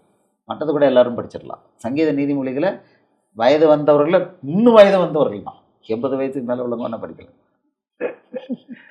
சாதாரண உள்ள ஆளும் படிச்சிடக்கூடாது. ஆமாம், இயேசுவோட வசனம் படித்து பண்ண சொல்லார். யோவான் 6:61 மகளை வச்சு பார்த்துமே, அவரையும் வச்சு பார்த்துமே. ஆவியை உயிர்ப்பிக்கிறது, மாம்சமானது ஒன்றுக்கு உதவாது. நான் உங்களுக்கு சொல்கிற வசனங்கள் ஆவியாயும் ஜீவனமாயும் இருக்கிறது. இயேசுவோட வசனத்தில் அது இருக்குது. ஆவி இருக்குது, ஜீவன் இருக்குது, உயிர்ப்பிக்க வைக்கிற வல்லமை இருக்குது. அப்படின்னா இயேசு அது பேசாத வசனங்களில் அது மேட்ரு கிடையாது, அது இல்லைன்ட்டார். ஓகே, ஸோ இவ்வளோத்துக்கு போதும். ஓகேம்மா, இப்போ புரிஞ்சுக்கிட்டீங்க. வெளிப்படுத்தல் 20வது அதிகாரத்துலேருந்து உங்களுக்கு காமிச்சோம் நித்திய ஜீவன்னா என்ன, நித்திய மரணம். மிஸ் பண்ணுறவங்க ஆக்கினேன்னு இருக்குது, ஆக்கினே தீர்ப்பு அப்படின்னு இருக்குது, கண்டம்ட் அப்படின்னு இருக்குது, கெட்டு போகாமல் நித்திய ஜீவனே. அப்போது இயேசுக்குள்ளே வராதவங்க என்ன ஆகிறாங்க? கெட்டு போகிறாங்க. ஓகே, ஸோ இயேசு பிசாசுடைய ராஜ்யத்தை உடைச்சி அவருடைய பரலோக ராஜ்யத்தை நிறுவியிருக்காரு. இந்த பரலோக ராஜ்யம் எங்கே நிறுவியிருக்காரு? நமக்குள்ள. தேவனுடைய ராஜ்யம் உங்களுக்குள் இருக்கிறதே. லூக்கா 17:21 நமக்குள்ள நிறுவியிருக்கிறார். இந்த ராஜ்யம் நமக்குள்ள, மனுஷனுக்குள்ள நிறுவியிருக்கிறார். இதை நிறுவியிருக்கிறார். எங்கெல்லாம் அவருடைய ராஜ்யம் இருக்காலோ அவங்களுக்கெல்லாம் நித்திய ஜீவன். எங்கெல்லாம் அவருடைய ராஜ்யம் இல்லையோ, மனுஷனுக்குள்ள இல்லையோ, அங்கே நித்திய மரணம். ஆனால் அவனுக்கு என்ன சான்ஸ் கொடுக்குறாரு? லாஸ்ட் செகண்ட் வரைக்கும் சான்ஸ் கொடுக்குறாரு. மரண செகண்ட் வரைக்கும் சான்ஸ் கொடுக்குறாரு. இதுதான் நீங்கள் பேசினது மேட்டரோட கொஞ்சம் டீட்டெயில். இந்த மாதிரி ஒரு சிம்பிளாக ஒரு கேள்வியை கேட்டு நான் நித்திய ஜீவனை பற்றி பேச போகிறேன்னு சொல்ல அவங்க நாங்கள் அவ்வளோ பேட்டு பிடிச்ச பிறகு சீதைக்கு ராமன் சித்தப்பனா அப்படிங்கிற மாதிரி கேட்டாங்க. இங்கே தான் இவ்வளோ நேரம் பேசுனீங்க நித்திய ஜீவனை பற்றி, எனக்கு நித்திய ஜீவனா என்னன்னு சொல்லிட்டாங்கன்ட்டாங்க. ஒத்த கேள்வியில் போட்டுவிட்டாங்க. நீங்கள் நினச்சிங்க நித்திய ஜீவனை பற்றி பேசிட்டீங்கன்னு நினச்சிங்க. அவங்க நினைக்கிறாங்க இல்லை எனக்கு புரியலை, கொஞ்சம் எக்ஸ்பிளைன் பண்ணுங்க. நாங்கள் அது கேட்டு இவ்வளோ நேரம் ஆயிடுச்சு. ஓகே, அப்போ இன்னமும் அவங்களுக்கு கிளாரிஃபிகேஷன் இல்லைன்னா நிறைய வசனங்கள் டெய்லி படிக்கணும். இயேசுக்காக தொடர்ந்து வேலை பார்க்கணும். அதனால் ஆஸ்பத்திரிக்கெலாம் போகிறாங்க. Very good. இதை பக்கம் வேலை பண்ணுறாங்க. Okay, right.